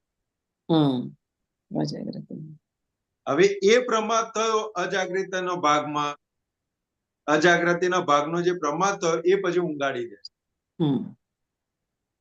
બાકી આળસને લીધે માણસ ઊંઘ્યા. પણ આપણને હવે આ દ્રષ્ટિ પ્રાપ્ત થયા પછી આ જે અજાગૃતિ વાળો ભાગ જે ઉભો રહ્યો એ પ્રમાદમાં ગયો. કારણ કે એ આપણા હાથમાં છે. વ્યવસ્થિત શક્તિ કરતા છે એ આજ્ઞા દ્રષ્ટિ આપણને મળેલી છે, એટલે એ જે જગ્યાએ વપરાવી જોઈએ એ જગ્યાએ નથી વપરાતી, એ પ્રમાદ છે. પ્રમાદ છે, એ પ્રમાદ છે. બરાબર. એટલે પછી મન એટલું બધું હાવી થઈ જાય છે, એટલે આંખો ઘેરાઈ જાય, માથું દુખે અને આડો પાડી દે. કારણ કે ત્યાં જેટલી પણ ક્રિયા થઈ એ દરેક ક્રિયામાં હું કરું છું એ અંદર બોલતું ગયું, અને ત્યાં આપણે જાગ્રત ના રહે. બરાબર. એટલે દાદા ભગવાન શું કે, આ ટ્રેન ચાલતી હોય, ટ્રેન જતી હોય, એ ઇમોશનલ થાય શું થાય? એક્સિડન્ટ થઈ જાય. એવી રીતે આ મન વચન કાયા રૂપી પ્રકૃતિ એ ટ્રેનની જેમ ચાલી રહી છે, પણ એની અંદર ઇમોશનલ થાય છે એટલે અથડાઈ જાય છે. થઈ જાય છે, સાચી વાત છે. જે ઇમોશનલ ના થાય અને એની અંદર છૂટો રહે તો અથડાવાનું ના થાય. ઇમોશનલ ના આવે તો અથડાવાનું ના થાય. પણ જાય છે ટ્રેન અને બોલે છે હું જઉં છું, એ ઇમોશનલ પણ લીધે અથડાઈ જાય છે. સાચી વાત છે. એટલે અહીંયા આપણે જાગૃતિ આવી ગઈ, આપણું કામ થઈ ગયું. ક્ષણે ક્ષણે જાગૃતિ રાખવી પડે. એટલે ના એની મજા એવી આવશે, એનો આનંદ એવો આવશે ને, એટલે ઓટોમેટિક આપણે રહેવું નહીં પડે, રહેવાશે. જેમ અનંત જન્મોનો અધ્યાસ છે, હું ભારતીબેન છું કે હું સંતોષ છું, એ રાખવું ના પડે, રહ્યા રાખે છે. કારણ કે અધ્યાસમાં પરિણામ પામી ગયેલો છે. એટલે આનો જેટલો આનંદ આવતો જશે ને એટલું આનું પણ એવા પરિણામ ઉભા થતા રહેશે. એટલે કે સમયે જાગ્રત રહેવું એ પરિણામ છે. સમયે જાગ્રત. તેનું પરિણામ છે તો કે આ રિલેટિવ છે અને આ રિયલ છે, જેટલું સમજાતું જાય પાક્કા પાયે એટલું એ જાગૃતિ રહ્યા રાખશે. બરાબર. પરિણામ સ્વરૂપ. એટલે આપણો ભાગ સમજણ પાકી કરવાનો છે.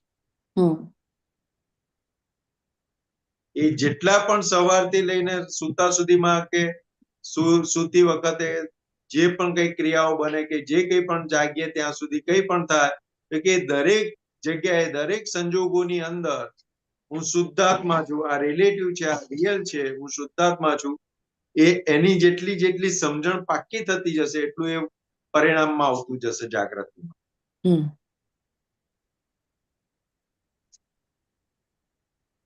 એટલે એક બાજુ ભારતીબેન કોઈની જોડે ડીલિંગ કરતા હશે અને બીજું બાજુ અંદર વાળું જે ભાગ જે છે, તો કે એ ભારતીબેન શું ડીલિંગ કરી રહ્યા છે એને જોતો રહેશે. એટલું આખું દાદા કે પાડોશી શું કામ ક્રિયા કરે છે એ આપણને કેવી દેખાય એવી રીતે દેખાશે. એટલે કે નજીકથી લઈ અને દૂર સુધીનું દેખાવાનું શરૂ થશે. શરૂઆતમાં ભારતીબેન નજીક લાગશે, પણ જેમ જેમ એ સમજણનો ભાગ પાકો થતો જશે એમ પાડોશીની જેમ આખો દેખાતો થઈ જાય. બરાબર. શરૂઆત મને થાય છે અને છેલ્લે એવું થશે કે ભારતીબેનને. તો કે શરૂઆત મને થઈને છેલ્લે ભારતીબેનને થાય છે, ત્યાં સુધીની આપણી યાત્રા છે. કે અત્યારે આપણને ભાગ બોલાવે કે મને થયું, અને અંદરનો જાગૃતિ વાળો ભાગ, જે સમજણ વાળો ભાગ શું કે ના, એ ભારતીબેનને થયું છે, મને નથી થયું, હું શુદ્ધ આત્મા છું. એ જ્યાં મને થયું બોલશે ત્યાં આગળ અંદર તરત એ છૂટું પાડ્યા રાખશે કે આ મને નથી થયું, હું શુદ્ધ આત્મા છું, આ ભારતીબેન નથી. એટલે આ બે પેરેલલ ચાલશે. એટલે સિંગલ ગુનો લમણે લખીને લાયેલા છે એ ગુનો, અને આ અંદર જે નથી બોલતા જાગૃતિના ભાગમાં કે કોણે કર્યું એ આજ્ઞા દ્રષ્ટિ વપરાતી નથી, એ ડબલ ગુનો. કારણ કે એ જે ઉકેલ વાળો ભાગ છે, જે આપણને નિર્જરા કરાવવા આવ્યું હતું, એ ભાગ ઉભો રહ્યો. સંવર પૂર્વક ની નિર્જરા ના થઈ. બરાબર છે. નિર્જરા થઈ પણ સંવરપૂર્વકની ના થઈ.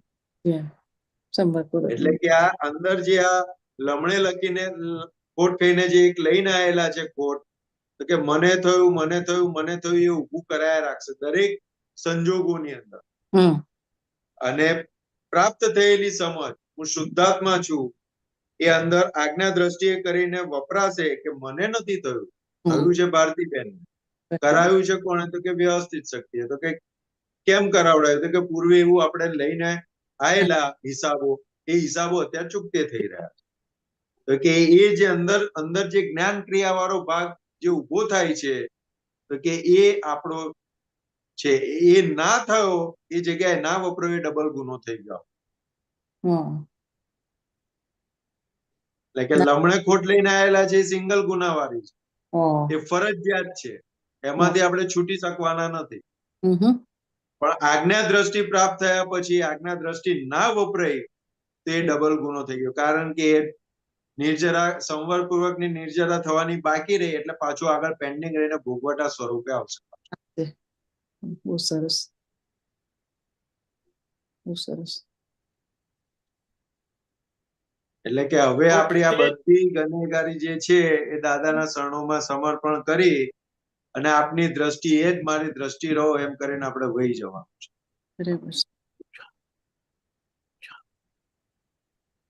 બરાબર ભારતીબેન? હા, બહુ સરસ ખુલાસો કર્યો. હવે સંતોષાનંદજી, દીપકાનંદજી, આજે જન્મ દિવસ છે બધા મહાત્માઓને. હવે શેષ જીવન બધું આજ્ઞાનુસાર જાય અને આ પૂતગલ તે મોક્ષે જાય. એમ નથી કેતા 100 માં કેટલા બાકી છે કહો પેલા. 100 વર્ષનું કઈ આયુષ્ય જીવવાનું છે એટલું બધું. હા, પણ 6 માં કેટલા બાકી એ કહી દો ને એટલે અમને ખબર પડી જાય. 35. ઓહો, બહુ ટાઈમ છે હજી, શાંતિથી પુરુષાર્થ માંડો હવે. નહીં, હવે આશીર્વાદ. આ બધું આમાં કેવું જ ભારતીબેન, જેટલો આજ્ઞા દ્રષ્ટિનો પુરુષાર્થ મંડાતો જશે ને એટલું આજ્ઞાપૂર્વકનું જીવન લાંબુ થતું જશે. બરાબર છે.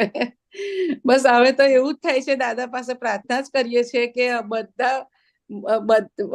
બધું જ વસ્તુઓ ભોગવી લીધી છે, જોઈ લીધી છે, પણ કશામાં સુખ દેખાતું નથી. એટલે હવે એક જ પ્રાર્થના થાય છે કે હવે બસ આજ્ઞા અનુસાર આ જીવન બાકી રહ્યું છે તે જતું રહે અને આ પૂતગલ તે મોક્ષે જવાને લાયક થઈ જાય. બસ એવા બધા મહાત્માઓ આપતો પુત્ર આશીર્વાદ આપો મને. જય સચ્ચિદાનંદ. જય સચ્ચિદાનંદ. સંતોષ દીપકાનંદજી, સર્વે મહાત્માઓ, જય સચ્ચિદાનંદ.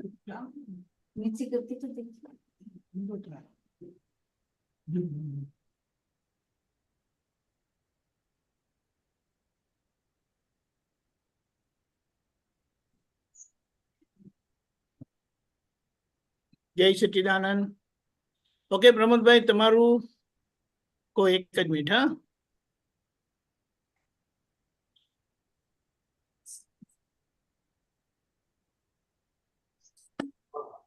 હા, तो જોઈ લે ચાલે ભાઈ સી હે और कहते हैं.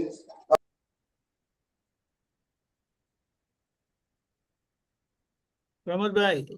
હા, જય સચ્ચિદાનંદ. જય સચ્ચિદાનંદ. કેમનું આ સિલેક્ટ કર્યું? તો જન્માષ્ટમી હતી ને તે ઘડી આપણે તો પર્યુષણને લીધે બંધ હતું એટલે પછી એ ઓલરેડી મેં મોકલી દીધેલું એટલે પછી મેં કહું આ જ હવે ગઈશું એમ. બરાબર. કોઈ પર્ટિક્યુલર લાઈન સમજવી? ના, આ તો બધું સિમ્પલ છે. એટલે અમે દાદા કોણ હતા, શું હતા, એની આખી ઓળખાણ બધું વર્ણન છે. સરસ. Okay, fine. જય સચ્ચિદાનંદ. જય સચ્ચિદાનંદ. જય સચ્ચિદાનંદ. પ્રમોદભાઈ. બધાને જય સચ્ચિદાનંદ. દીપકાનંદજી જય સચ્ચિદાનંદ. સચ્ચિદાનંદ. શેર કરવાનો ઓપ્શન આપજો. हाँ है दिया. ના ગમતું હોય છતાં કરવું પડે છે તેનું નામ તપ કહેવાય.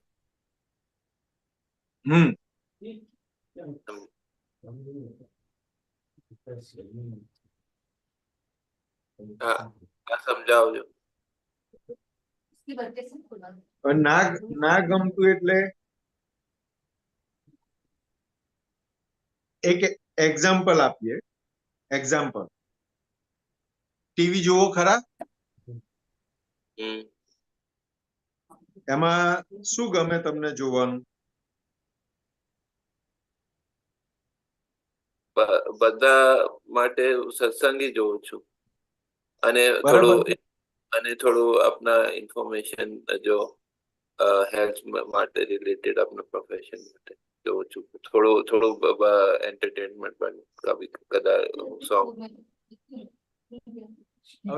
હવે કેવું છે કે આપણે સામાન્ય રીતે જોઈએ ને તો કે આપણે ટીવી જોતા આવીએ, આપણે સત્સંગ જોઈએ છે ટીવીમાં ગોઠવણી કરીને, કાં તો પછી મેચ છે કે જે પણ, એટલે કે આપણને ગમતું હોય આપણે જોઈએ છે. હવે નાના છોકરા હોય તો એ લોકોને શું જોવું ગમે ઘરમાં? કાર્ટૂન તો જો. કે કાર્ટૂન છે કે એવું બધું જોવું ગમે એ લોકોને. હા હવે હવે આપણે મેચ જોતા આવીએ, સપોઝ એક એક્ઝામ્પલ લે, આપણે મેચ જોતા આવીએ અને હા. ઇન્ટરેસ્ટિંગ સ્ટેજ ઉપર આવ્યું હોય, છેલ્લી ઓવર હોય અને ઇન્ટરેસ્ટ એટલું બધું આમ રસાકસી વાળી જામી હોય મેચ, અને પેલો ઘરમાં નાનું ટાબરિયું હોય, નાનું ટેણિયું હોય, એ આય અને રિમોટ થી ફેરવી અને કાર્ટૂન મૂકી દે તો શું થાય? હા થોડું અનગમો થાય. એટલે કે જે ના ગમતું હોય છતાં કરવું પડે છે એનું નામ તપ કહેવાય. હવે જો આપણે એને કાર્ટૂન ના જોવા દઈએ તો શું કરે? मतलब उसमें अंदर अंदर थोड़ा बेचैनी सी होती है, ऐसा ऐसा बोले तब मतलब वो. नहीं, तप यानी क्या, वही समझ में समझा रहा हूँ. तो कि अगर हम वो बच्चे को वो कार्टून देख अपना चेंज करके उसने कार्टून कर दिया तो हम कुछ कर पाते हैं? अगर हम चेंज करने जाएंगे तो वो चिल्लाएगा, रोएगा और ज्यादा परेशान करेगा, तो क्या करेंगे हम? तो मतलब तो हमको. भाई तू, अच्छा भाई तू देख, हाँ, मुझे नहीं देखना है, हम्म, तो क्या अपनी मर्जी नहीं है हम्म, उसको उसको देखने देने के लिए, क्योंकि हमें देखना है मैच, इंटरेस्टिंग स्टेज पर आया है. लेकिन अभी वो जिद पर चला जाएगा, रोने के लिए चला जाएगा तो हम उसको छोड़ देते हैं. तो कि જે ના ગમતું હોય છતાં કરવું પડે છે તેનું નામ તપ કહેવાય. તો कि ये अंदर हमें वो नहीं, अच्छा नहीं लगता फिर भी हमको करना पड़ता है. वो दोनों अंदर टकराव होता है, अंदर जो है टकराव होता है. हाँ, तो कि उसको तप कहा जाता है. तो अंदर जो होता है वो एक तरह का टकराव होता है. टकराव नहीं, वो फिर अंदर से वो समझ लेता है कि वो भाई ये तब बच्चा है, अगर ये तब करेंगे तो वो मतलब ये वो हो जाएगा, ये परिणाम हो जाएगा, उससे अच्छा है चलो जो आया परिणाम उसको एक्सेप्ट कर लेते हैं, तो तब वो मतलब तप हो जाता है. अंतस्करण तपता है ना. हाँ, वो तपता है ना, तो उसको उसको समझ मिलती है, तो उसको तप में चला जाता है. नहीं तो रिएक्शन दे देगा, अगर वो तप नहीं करेगा तो रिएक्शन दे देगा. मतलब बुद्धि बोलती है कि ये करने का है और वो जो है दूसरी साइड वो प्रज्ञा बोलती है तो वो नहीं करने का है. ठीक है, तो वो करने का और नहीं करने में जो है वो टकराव होता है ना, इस तरह से. ऐसा नहीं है, वहां पे जो संयम हो गया ना, हाँ. जो कसाई खड़ा होने वाला था वो खड़ा नहीं हुआ और वो संयम हो गया ना, उसको तप बोला जाता अच्छा, सही है, हम जो करो तो नहीं, लेकिन उसमें बुद्धिमान तो है. वो तो चिल्लाएंगे ना. सब होगा ना, वो सब बुद्धिमान. होगा, लेकिन वहां पे ये संयम वाला भाग आएगा तो रिएक्शन नहीं जाएगा. मैं क्या पूछ रहा हूँ कि वो मतलब कि जो तप है उसमें वो बुद्धिमान तो चिल्लाते हैं ना हमेशा. वो तो चिल्लाएगी ना, मन भी चिल्लाएगा, बुद्धि भी चिल्लाएगी, सब चिल्लाएगा. हाँ, तो वो तप का एक साइन ये है कि वो उसमें बुद्धिमान वो चिल्लाते हैं और हम उसका नहीं सुनते हैं, ऐसा ये है ना उसमें. वो उनका नहीं सुनते हैं, बात सही है, वो उनका नहीं सुनते हैं, तो वो क्या हुआ, नहीं सुनते यानी क्या हुआ वो? हाँ, तो वो जो है उसमें और उसमें जो है खींचातानी होती है ना, थोड़ा होती कि नहीं होती उसमें. वो खींचातानी हो गई, लेकिन हुआ क्या? एक्शन रिएक्शन गया कि संयम हुआ? हाँ, वो संयम कंट्रोल में आ गया, मतलब वो संयम आ गया यानी तप हो गया। हाँ हाँ, वो कंट्रोल संयम में नहीं रहता है, वो संयम नहीं रहता है और रिएक्शन आ जाता है, वो तप तप तप का अपने अपने भाग में तप का संयोग आया, लेकिन वो तप नहीं हुआ, रिएक्शन आ गया यानी लीकेज हो गया। ये जो संयम होता है, ये जो है कंट्रोल में आ गया, ये आउट ऑफ कंट्रोल भी हो सकता है। संयम आउट ऑफ कंट्रोल कैसे हो सकता है? आपने जो एग्जांपल दिया उसमें, मतलब उसमें जो है कि मतलब कि आपने बोला कि तब हुआ कि वो जो है, मतलब हमने जो है संयम कर लिया, तो लेकिन वो मतलब बाद में जो है वो उसके उल्टा रास्ता, मन जो है वो उल्टा रास्ता भी दिखा देता है, कभी इधर होता है कभी इधर होता है, और उसकी हम अभी जो है हमने नहीं सुनी, लेकिन बाद में हो सकता है सुन ले। ऐसा होता है कि नहीं हो सकता है कि नहीं हो सकता है? हो सकता है ना, हो सकता है, क्यों नहीं हो सकता? तो वहां हाँ पे संयम नहीं रहा तो वो तब चला गया, तब का भाव हाँ लीकेज हो गया। हाँ, तो वही मैं बोल रहा ना कि अभी संयम है, कल को नहीं है, वो उल्टा ऐसा हो सकता है ना। हो सकता है, बिल्कुल हो सकता है, वो तो हर समय पर अपना संजोग चेंज हो जाता है। हाँ, तो वो है, तो वो जो है कि ये जो स्टेज है कि अभी हर संजोग पे आपको जो स्टेज चेंज हो सकता है, तो वो स्थिरता की, मतलब वो बताता है कि स्थिरता की कमी है। तो वो जो है, लेकिन आप हम ऐसे पढ़ने में आता है कि ज्ञानी पुरुष की जो है वो चेंज नहीं होता था। ठीक है, तीर्थंकर का उनका जो है, जो वितराग हो गया उनका चेंज नहीं होता है, वो कोई भी संजोग आए तो वो जो है उनका चेंज नहीं होता है। तो हम्म वो संयम और ये जो आप संयम की बात कर रहे हैं, उसमें उसमें जो है क्या अंतर है? उनका उनका समझ के साथ परिपूर्ण हो गया है, समझ परिपूर्ण हो गई है, इसलिए हाँ, उनको संयम संयम में रहना नहीं पड़ता, सहज संयम ही होता है। अच्छा। और और हम हमें हमारा पुरुषार्थ करना पुरुषार्थ के पड़ता भाग हमारा पुरुषार्थ के भाग में संयम है। है। अच्छा अच्छा, क्लियर, ठीक है, और चलो जितनी जितनी हमारी समझ पक्की होती जाएगी उतना उतना हमारा संयम परिणाम स्वरूप आता जाएगा। तो उनको तप नहीं होता है ना? वो वो अधिक तप में ही होते हैं। उनको उनको उनको जो है, जब सहज संयम में हो गए हैं, तो फिर तप कैसे होगा जो? वो अधिक तप ही उसको सहज संयम यानी वो अधिक तप में ही रहते हैं पूरा जीवन। अच्छा, उसको अधिक तप होता है, ठीक है। हाँ, उनका पूरा जीवन अधिक तप वाला होता है, ज्ञानी तीर्थंकरों का। लेकिन वो सहज संयम वाला होता है, वो समझ इतनी पक्की हो गई होती है तो उनको प्रयत्न नहीं करना पड़ता है अधिक तप में रहने के लिए, वो रहते ही है। चलो ठीक, नेक्स्ट पूछता हूँ, व्यवहार एज पड़ोसी। एक एक मिनट, एक मिनट, एक मिनट। दीपक आनंद जी, दीपक आनंद जी, ठीक है हाँ, चलो जय आगे। सच्चिदानंद। ये जो बोलो बात बोलो। बताई ना वो थोड़ा ज्ञानी पुरुष तीर्थंकर की जो बात बताई ना, वो क्या बराबर है कि बताई? कुछ जरा जरा वो वापस उन्होंने बताओ, बोलो। कश्यप जी ने पूछा कि ज्ञानी पुरुष तीर्थंकर को जो होता है संयम, वो कैसा होता है, तप होता है, तप होता है, वो कैसा होता है? मैंने बोला अरे, उनको समझ उनकी समझ उतनी तब पार हो गया अभी, हम्म तब पार हो गया। केवल ज्ञान होने के बाद तब नहीं होता है। मैं वही बोला। हाँ, वो वहां पे केवल मैं ज्ञान मुझे होने। भी थोड़ा, वो मेरे को थोड़ा बताने में थोड़ा मुझे भी समझ में ना, मैंने बोला समझ उनकी इतनी पक्की हो गई होती कि पूरा जीवन उसका अधिक तप उनको वर्तता ही रहता है, वो थोड़ा। वो बात सही, वो ज्ञानी पुरुष की बात सही है। तीर्थंकर भगवान जिनको केवल ज्ञान हुआ है उनको कोई तप प्रभी दोनों स्वतंत्र हो गए। हाँ, कल और उद्गल सहज हो ज्ञानी गया। पुरुष और ज्ञानी पुरुष का पूरा जीवन अधिक तप वाला होता है ना। बिल्कुल 24/7। हाँ, बस बस वो थोड़ा सा वो मेरे को थोड़ा सा वो डाउट था इसलिए। और वो तप का परिणाम क्या है? बिल्कुल प्रसन्नता में रहते,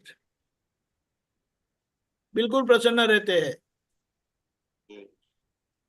सही ओके, सही है। बराबर। बराबर कश्यप जी, क्लियर हो गया मेरा? बराबर, हाँ, मुझे भी थोड़ा क्लियर डाउट क्लियर, हाँ लगा था क्लियर, हाँ वो क्लियर क्लियर हो गया। मैंने भी सुना था कि वो दादाजी ने कहा था कि वो तीर्थंकर को कोई तप नहीं होता है, तो इसलिए थोड़ा सा। हाँ। व्यवहार एज पड़ोसी, हम्म। व्यवहार एज पड़ोसी।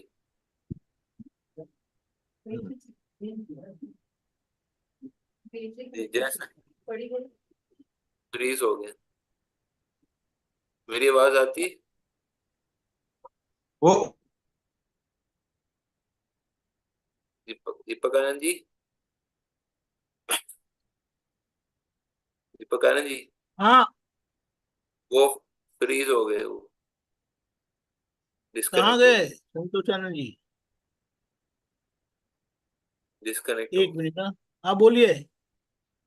व्यवहार एज पड़ोसी, हाँ, ये मुझे समझ व्यवहार नहीं है। पड़ोसी है यानी पड़ोस वाले हैं, लेकिन वो ज्ञान के बगैर समझ में नहीं आता है। मतलब क्या, वो ख्याल में आया? समझ नहीं आता। नहीं, कोई कुछ थोड़ा सा खुल के बताइए क्या बता रहे हैं। व्यवहार एज पड़ोसी, बदलता है, क्योंकि आप शुद्धात्मा हो ना। हाँ। शुद्धात्मा से जुड़ा हुआ व्यवहार क्या है? फाइल नंबर अच्छा 1 वो, आपका अच्छा पहला उस तरह, पड़ोसी। अच्छा उस तरह से फाइल के हिसाब से बोल रहे हैं, अच्छा ठीक है समझ गया। આરોપિત ભાવે જે ક્રિયા કરવામાં આવે તે સફળ છે, એટલે ફલ આવ્યા વગર રહે જ નહીં। દાન આપે કે ગાલી દે, બંનેનું ફલ આવશે। અરે તો સમજાવશે પણ થોડું વધારે સમજાવો। हाँ, ये सफल यानी वो कारण बनता है, इसीलिए कार्य होगा। कॉज होता है, इसकी इफेक्ट आने वाली है। सफल यानी सफल देने वाली क्रिया। हम्म, अच्छा आरोपित भाव होगा, समझे? ठीक। इफेक्ट वाली, हाँ। आरोपित भाव यानी अज्ञानता। अज्ञानता है तो वहां पर सफल यानी जो करेंगे उसका फल मिलेगा, परिणाम आएगा। જિંદગીમાં એક વખત સામાન્ય કશાય જ્ઞાનપૂર્વક જીતે તો એ જગત જીત કહેવાય। સામો ગમે તેટલા કશાય કરે પણ મહી સભર જ્ઞાન સાથે કશાય જીતે, પેટનું પાણી ન હાલે તે જગત જીત કહેવાય। એટલે ये मतलब ज्ञान के साथ जो है, मतलब वो डीलिंग करेंगे तो वो पेट का पानी नहीं हिलेगा, यही कहना चाह रहे हैं ना? संतोषन हम्म। जी। बर- बराबर है। जिंदगीમાં એક વખત સામાના કસાય જ્ઞાનપૂર્વક જીતે તો એ જગત જીત કહેવાય।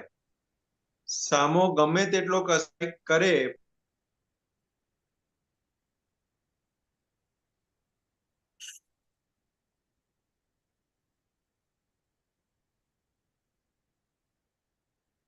ये थोड़ा सबर ज्ञान के बारे में थोड़ा बताइए। सबर ज्ञान मतलब वो कंप्लीटली ज्ञान पूर्वक। सही है, बोलो बोलो संतोषन जी।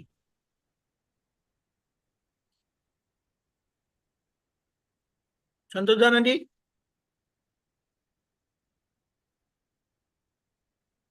ज्ञान सबर यानी कंप्लीटली ज्ञान के साथ। अच्छा, और फिर ये आप सूत्र है इसमें, अ, इसमें जो है मतलब ये આત્માની દૃષ્ટિ ચોગરદમ હોય તેનાથી બધું હાજર થઈ જાય, ये पूरा एक पढ़ता मिनट, हूँ। तत्वनी खूबी केवी छे, ये यही ना? हाँ हाँ, इसको बड़ा कीजिए ना, थोड़ा बड़ा कीजिए। इससे हाँ बड़ा नहीं होता। हाँ, ठीक है, ऊपर, हाँ। તત્વની ખૂબી કેવી છે? એક જ્ઞાની પુરુષે જ જોઈ હોય, બીજા કોઈને બુદ્ધિથી સમજાવી શકાય તેમ નથી। આત્મતત્વની ખૂબી એવી છે, એની હાજરીથી જ બધું થઈ જાય। આમ દ્રષ્ટિ કરે તો આમ થઈ જાય, ને તેમ દ્રષ્ટિ કરે તો તેમ થઈ જાય। આત્માની દ્રષ્ટિ ચોગતમ હોય તેનાથી બધું હાજર જ થઈ જાય। આત્માની અનંત શક્તિ છે અને હાજરીથી આ બધું ઉત્પન્ન થાય છે, અને એની હાજરીથી જ આ બધું ચાલે છે। અભી બોલીએ क्या? આત્માની દૃષ્ટિ ચોગરદમ હોય તેનાથી બધું હાજર થઈ જાય। આ થોડું સમજો। इसका मतलब क्या है? वो आत्मा खुद कल्प स्वरूप है। हम्म। कल्प स्वरूप यानी आप जो आत्मा की उपस्थिति तो है ही, हाँ तो है ही ना, उनकी उपस्थिति में आप जो भाव करेंगे ना, वो हाँ। परिणाम आता है। यानी जैसी दृष्टि होती है, भाव अच्छा, यानी आपकी दृष्टि, तो उनकी ऐसा फल दृष्टि आ सभी, जाता है। सभी चौगरदम मतलब सभी तरफ होती है, मतलब ये बोलना चाह रहे हैं। या सभी तरफ का मतलब क्या है? वो अनंत ज्ञान का पुंज है, और हम्म। वो जिस दिशा में उसका उपयोग करेंगे वो आपको फल देगा। अच्छा, जैसे किसी ने डॉक्टर बनने की कोशिश, बनने की प्रयत्न किया तो वो डॉक्टर बनेंगे, इंजीनियर हाँ, तो इंजीनियर बनेंगे, ऐसा। तो उससे उससे सब कुछ हाजिर हो जाए, मतलब जब आपने बोला फल आ जाएगा उसी उसी अनुसार। हाँ, यहाँ भाव किया और यहाँ हाजिर हो जाता है। वो फिर अच्छा भाव किया तो अच्छा भी हाजिर होता है, और बुरा भाव किया तो बुरा भी हाजिर होता है। फिर ये आप सूत्र संतोषानंद जी आप हैं? हाँ। संतोष जी, हाँ, ओके। 3021 આ જગતમાં ચિત્ત એકાગ્ર કરવાના સ્થાન જ નથી. ચિત્ત એકાગ્ર કરવાના સ્થાનોમાં જાય છે ત્યાં મન સ્થિર થાય છે. ચિત્ત સ્થિર થતું નથી. ચિત્ત સ્થિર થયા વગર ચિત્ત પ્રસન્ન થાય નહીં. ચિત્ત પ્રસન્ન થયા વગર મુક્ત થવાય નહીં. આ જગતમાં ચિત્ત એકાગ્ર કરવા સ્થાન, ચિત્ત એકાગ્ર કરવા સ્થાનોમાં જાય છે, મન સ્થિર થાય છે પણ ચિત્ત સ્થિર થતું નથી, એ સમજો. वो क्या बताना चाहते हैं दादाजी, कि वो जो योग में और वहां पे सब जगह पे जाते हैं ना, हाँ तो वो सब जगह पे एकाग्र जो करने चित्त एकाग्र की बात करते हैं, लेकिन एक्चुअली चित्त एकाग्र नहीं होता है, मन एकाग्र होता है। चित्त एकाग्र करने का स्थान क्या है, तो दादा भगवान ने बताया कि ये जो हम हमारा भीतर के अंदर सही समझ, ज्ञान और दृष्टि, दर्शन और ज्ञान और दर्शन और ज्ञान, वो जैसे जैसे शुद्ध होता जाएगा वैसे वैसे चित्त एकाग्र होता जाएगा, एक चित्त होता जाएगा। तो कि मतलब बाहर जो मेडिटेशन होता है ना, बाहर जो सब मेडिटेशन जो जो भी होता है ना, वो मन को एकाग्र करने के लिए होता है, चित्त के लिए नहीं होता है। मन एकाग्र मतलब कि उसमें विचार जो है लिमिटेड होते हैं, हाँ जो ऐसा। विचार, हाँ जो विचार आते हैं ना उसको देखते हैं, वो सब करते हैं, मन एकाग्र कर। तो मतलब मन को मन, स्पर्श करता है। हाँ, मन के विचार को लिमिट करते हैं कि इसी तरह के विचार आने चाहिए, इसके नहीं आने चाहिए, ऐसा ऐसा ना। नहीं, वो मन को स्पर्श करता है, मनोरंजन, हाँ आत्मरंजन, वहां चित्त एकाग्र होता है। हाँ, मन को स्पर्श करता इसलिए है, और मन मन का जो है वो जो है क्रिया कम हो जाती है ना उसमें। यानी वो, क्योंकि नहीं नहीं, आत्मा तक कोई कोई पहुंचे ही नहीं है ना। नहीं, मन की क्रिया को कम करने की कोशिश करते हैं ना, कि मन का यही विचार आए, ऐसे ऐसे करते हैं ना, कि यही विचार आए, ये इस पे फोकस करते हैं, विचारों पे फोकस करते हैं, विचारों के द्वारा फोकस करते हैं कि इस तरह नहीं के नहीं, वो विचार। तो कहाँ, वो तो सांसों पर फोकस करते हैं। हाँ हाँ, वो तो श्वासों पे वहां तक फोकस। पहुंच ही नहीं सकते, मन को कोई देख नहीं सकता है। वो तो जब ज्ञान मिलता है, तब मन पर यह ज्ञान मिलता है, तब वो मन संयमित होता है। नहीं, जैसे जैसे जो है चोरी करने का विचार आता है तो उसको उसको अरे बाहर वो फेंकते हैं। अलग बात है, वो अलग बात है। या गुस्से का विचार आता है तो फिर वो मतलब मन स्थिर करते हैं कि इस पे स्थिर करो ताकि वो दूसरा विचार नहीं है, ऐसा ऐसा ऐसा होता है, मैं जहां तक मुझे समझ में आया। सही है। वो उसी को मन स्थिर का मतलब मैं पूछना चाह रहा था, मन स्थिर मतलब, स्थिर मतलब पहले वो जो बेचैन होता है मन उसको। एक जगह पे केंद्रित हो जाता है, क्योंकि हाँ मन को हाँ अच्छा लगता है। हाँ हाँ हाँ, ये केंद्रित बात होना है। मतलब कि उसी तरह के विचार आना ना, मन और का। हाँ, बराबर है, ठीक है। सही है। अच्छा, फिर एक एक चीज मुझे पूछनी थी इसमें। एक मिनट, ये जो है,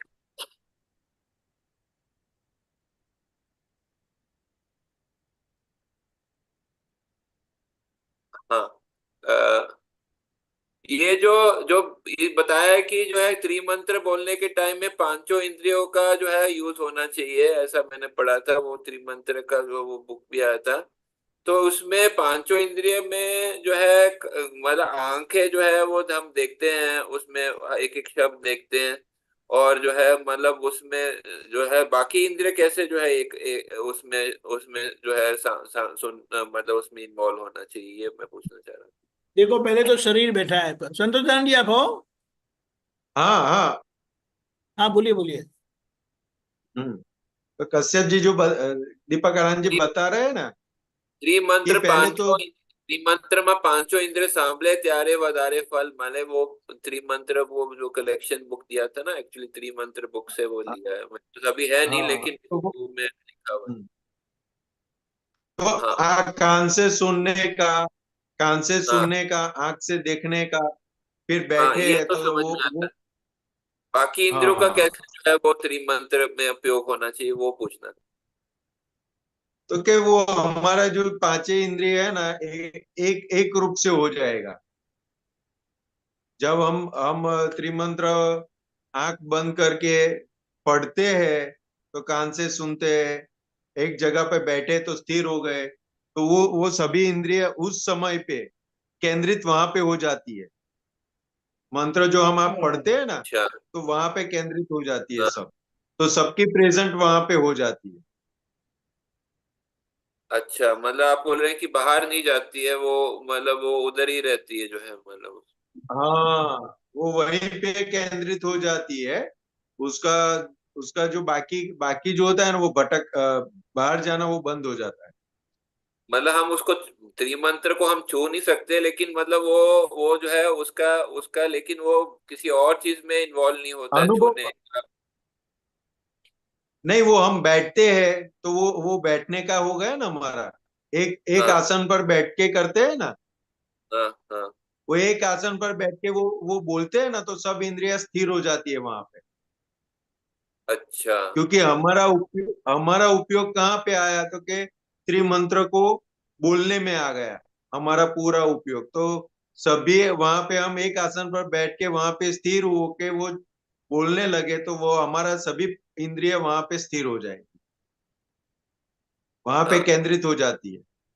हाँ। दीपक आनंद जी आप कुछ बता रहे थे, वो कुछ और आप करना चाह रहे थे इसमें। तो मतलब क्या है, आप बैठे हो, हम्म, त्रिमंत्र बोल रहे हो ना, तो अब शरीर उसमें है। हाँ अभी बोल रहे हो तो वाणी उसमें है। हम्म, अभी सारा खेल है ना चित्त का हो जाता है। हम्म, जब चित्त पढ़ता है यानी आप पढ़ते हो, नमो हम्म, अरिहंताणम, नमो सिद्धाणम, ये पढ़ते हैं तो मन उसमें आ गया। हम्म, यानी आप जैसे पढ़ते पढ़ते अगर आपका चित्त कहीं गया तो उसका विचार आना शुरू हो जाता है। हम्म, आप बैठे हैं, बोल रहे हैं, लेकिन आपका चित्त वहां नहीं है। हम्म। अभी समझ में आया? ये मतलब दूसरी इंद्रिया चित्त भी की वहीं रहती है, उपस्थिति से सारी पांचों इंद्रियां केंद्रित हो जाती है। केंद्रित हो जाती। ठीक है, वही सेम, ठीक है। लास्ट मेरे को पूछना है, बनावनार ने बनावनार जो ये कायदेसर, ये दादाजी बहुत बहुत बोलते हैं, वो टेप वगैरह में आया है, उधर से मैंने निकाला। बनावनार ने बनावनार जो ये कायदेसर, तो वो थोड़ा मुझे समझना है कि ये कैसे वैसे तो मतलब वो दादाजी सही बोलते हैं, लेकिन उसका कैसे वो थोड़ा बनावना ने बनावना जो ये कायदेसर। बोलिए संतोष आनंद जी। वो समझ में नहीं आया। बनावनार ने बनावनार जो ये कायदेसर, दादाजी का वो मतलब वो बोलते हैं जब एक्सप्लेन करते हैं ना कि वह करता कौन है, हम्म। किसने बनाया जगत को, किसने बनाया। तो वो बोले वो का प्रश्न करता बोलते हैं कि वो ये जो है मतलब भगवान ने बनाया है। तो बोले भगवान को किसने बनाया। हाँ, तो वो बोले कि क्यों, वो बोले बनावनार को बनावनार ने बनावनार जो ये जो बनाने है। वाला। हाँ, हाँ तो वो मुझे तो क्या समझ। बनाने ये कायदा वो सर रेफरेंस कैसे बना है, मतलब ये कैसे होता है? कायदे सर जो है बनावनार को बनाने वाले को बनाने वाला चाहिए, वो कायदे सर कैसे होता है ये मुझे समझ। वो बताना क्या चाहते हैं, वो जो क्वेश्चन करते हैं ना, तो क्या ये जगत किसने बनाया, तो क्या भगवान ने बनाया, तो क्या भगवान को किसने बनाया। तो जो कोई बनाता है तो उसको बनाने वाला चाहिए, तो वो हाँ, कायदेसर है। वो वही समय वो मतलब कि बनाने वाले को बनाने वाला चाहिए, ऐसा ऐसा जरूरी नियम। है क्या? ऐसे हाँ, तो बिना बनाने वाले बिना बनाने वाला नहीं हो तो बनेगा कैसे। तो वो रेफरेंस से दादा भगवान समझाते हैं कि ये जगत साइंटिफिक सर्कमस्टेंशियल एविडेंस है, अच्छा, मतलब ये कि स्वयंभू है, उसको कोई बनाने वाला नहीं है। अगर कोई बनाने वाला होता तो उसको भी बनाने वाला कोई होता। अच्छा, मतलब ऐसा बनाने वाला, नियम है, अगर ऐसा हम नियम है। अगर इसीलिए बोलते, हाँ जी। अगर हम बोलते कि किसी ने बनाया है तो फिर उसको भी किसी ने बनाया, क्योंकि बनाने का सिद्धांत आ गया ना उसमें। हाँ, ऐसा। हाँ, तो वही समझाने चाहते थे। किसी ने बताया ना कि ये तो भगवान ने बनाया है, इसलिए उसके रेफरेंस में दादा भगवान ने बताया। अगर वो भगवान बनाने वाले होते तो भगवान को किसने बनाया। अच्छा, अब क्योंकि क्लियर। वो वास्तविकता समझाना चाहते थे दादा भगवान कि ये जगत स्वयंभू है, उसको कोई बनाने वाला नहीं है। अपने जो मान्यता है कि इसको भगवान ने बनाया वो गलत है, वो बताने के लिए दादा भगवान रेफरेंस से बताया कि कोई बनाता है कि किसी को तो उसको बनाने वाला होता है, तो उसको किसने बनाया। तो कि ये सिद्धांत होता है कि कोई बनाता है तो उसको बनाने वाला होता ही है। सही है, लेकिन ये पूरा जो जगत है वो स्वयंभू है, उसको किसी ने बनाया नहीं है, वो बताया। इटसेल्फ है। ठीक है, क्लियर है। वो सिद्धांत का कायदे से जो वो बता रहे हैं ना, वो इसलिए बता रहे हैं कि अगर किसी ने बनाया तो उसको बनाने वाला होता है, तो उसको भी कोई बनाने वाला होता है, तो वो पूरा पूरा चेन जाता है, और वो सही चेन का एंड नहीं आता है। है। सही है। वो बुद्धि का प्रश्न हो जाता है, वो घूमता ही रहेगा फिर। इसको इसने बनाया तो इसको इसने बनाया, इसको इसने बनाया तो इसको किसने बनाया। वो चलता ही जाएगा, उसका जवाब नहीं मिलेगा उसको। सही है। इसलिए दादा भगवान ने बताया कि ये पूरा जगत है वो स्वयंभू है। स्वयंभू। हाँ, उसको कोई बनाने वाला नहीं है। वो अनादि अनंत है, उसका कोई बनाने वाला है नहीं। सही जी, क्लियर हुआ। धन्यवाद। जय सच। जय जय सच्चिदानंद। सच्चिदानंद। संतोषानंद जी 2 मिनट थोड़ा ये समझा दो, हम ये प्ले करते हैं। हम्म हम्म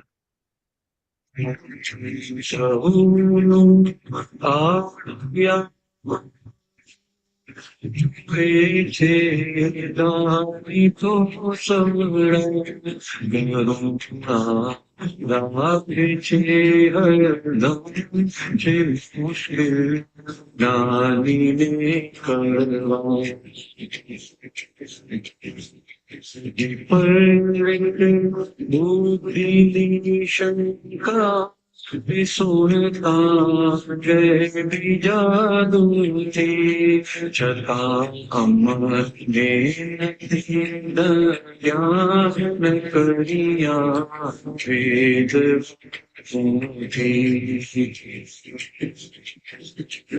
जय सच्चिदानंद।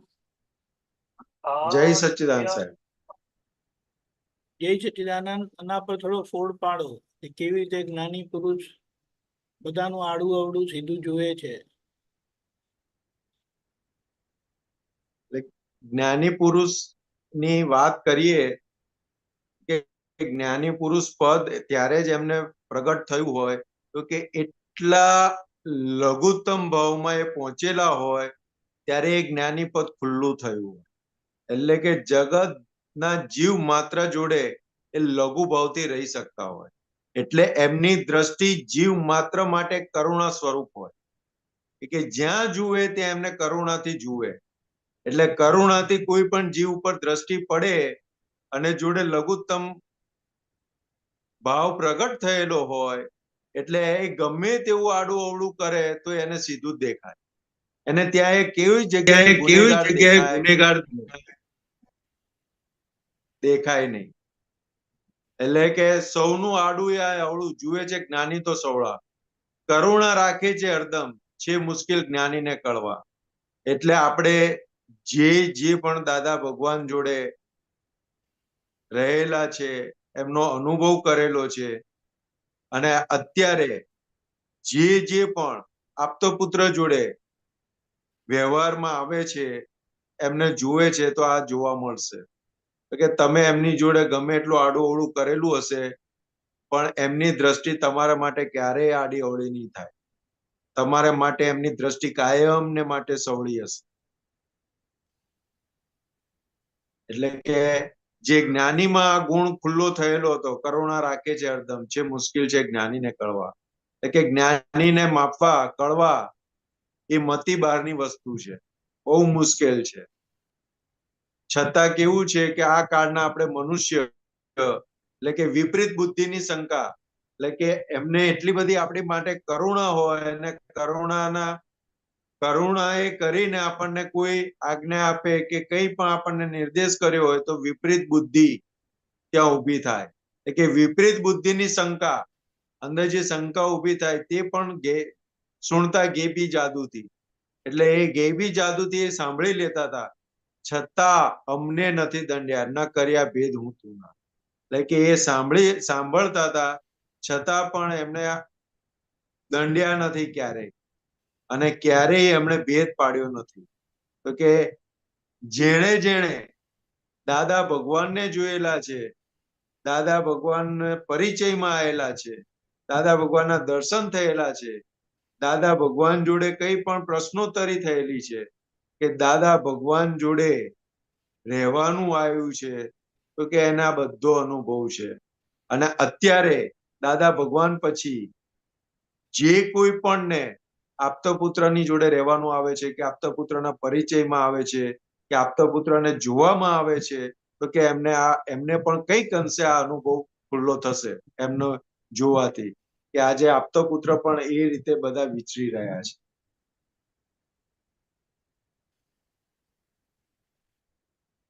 જય સચિદાનંદ, ખૂબ સરસ. આપણો સમય થયો છે, ત્રિમંત્ર બોલાવજો. ડોક્ટર કશ્યપજી ફોલો કરીએ આખો. હાજી. નમો વિતરાગાય, નમો અરિયંતાણમ, નમો અરિહંતાણમ, નમો સિદ્ધાણમ, નમો સિદ્ધાનમ, નમો આયરિયાણમ, નમો નમો ઉવજ્જાયાણમ,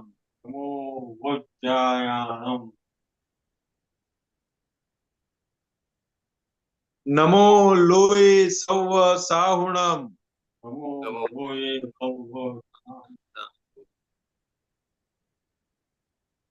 ऐसो पंचन मुक्कारो, ऐसो पंचन मुक्कारो, सौव पावक पणासणो, સવ પાવપણાસનો, मंगलाणम च संवेशीम, મંગલાનમ ચ સવ્યેસિમ, परमम हवै मंगलम, પરમમ હવૈ મંગલમ. ओम नमो भगवते वासुदेवाय, ઓમ નમો ભગવતે વાસુદેવાય, ओम नमः शिवाय, ઓમ નમઃ શિવાય. जय सच्चिदानंद. જય સચ્ચિદાનંદ. જય સચિદાનંદ. કાલનો પ્રોગ્રામ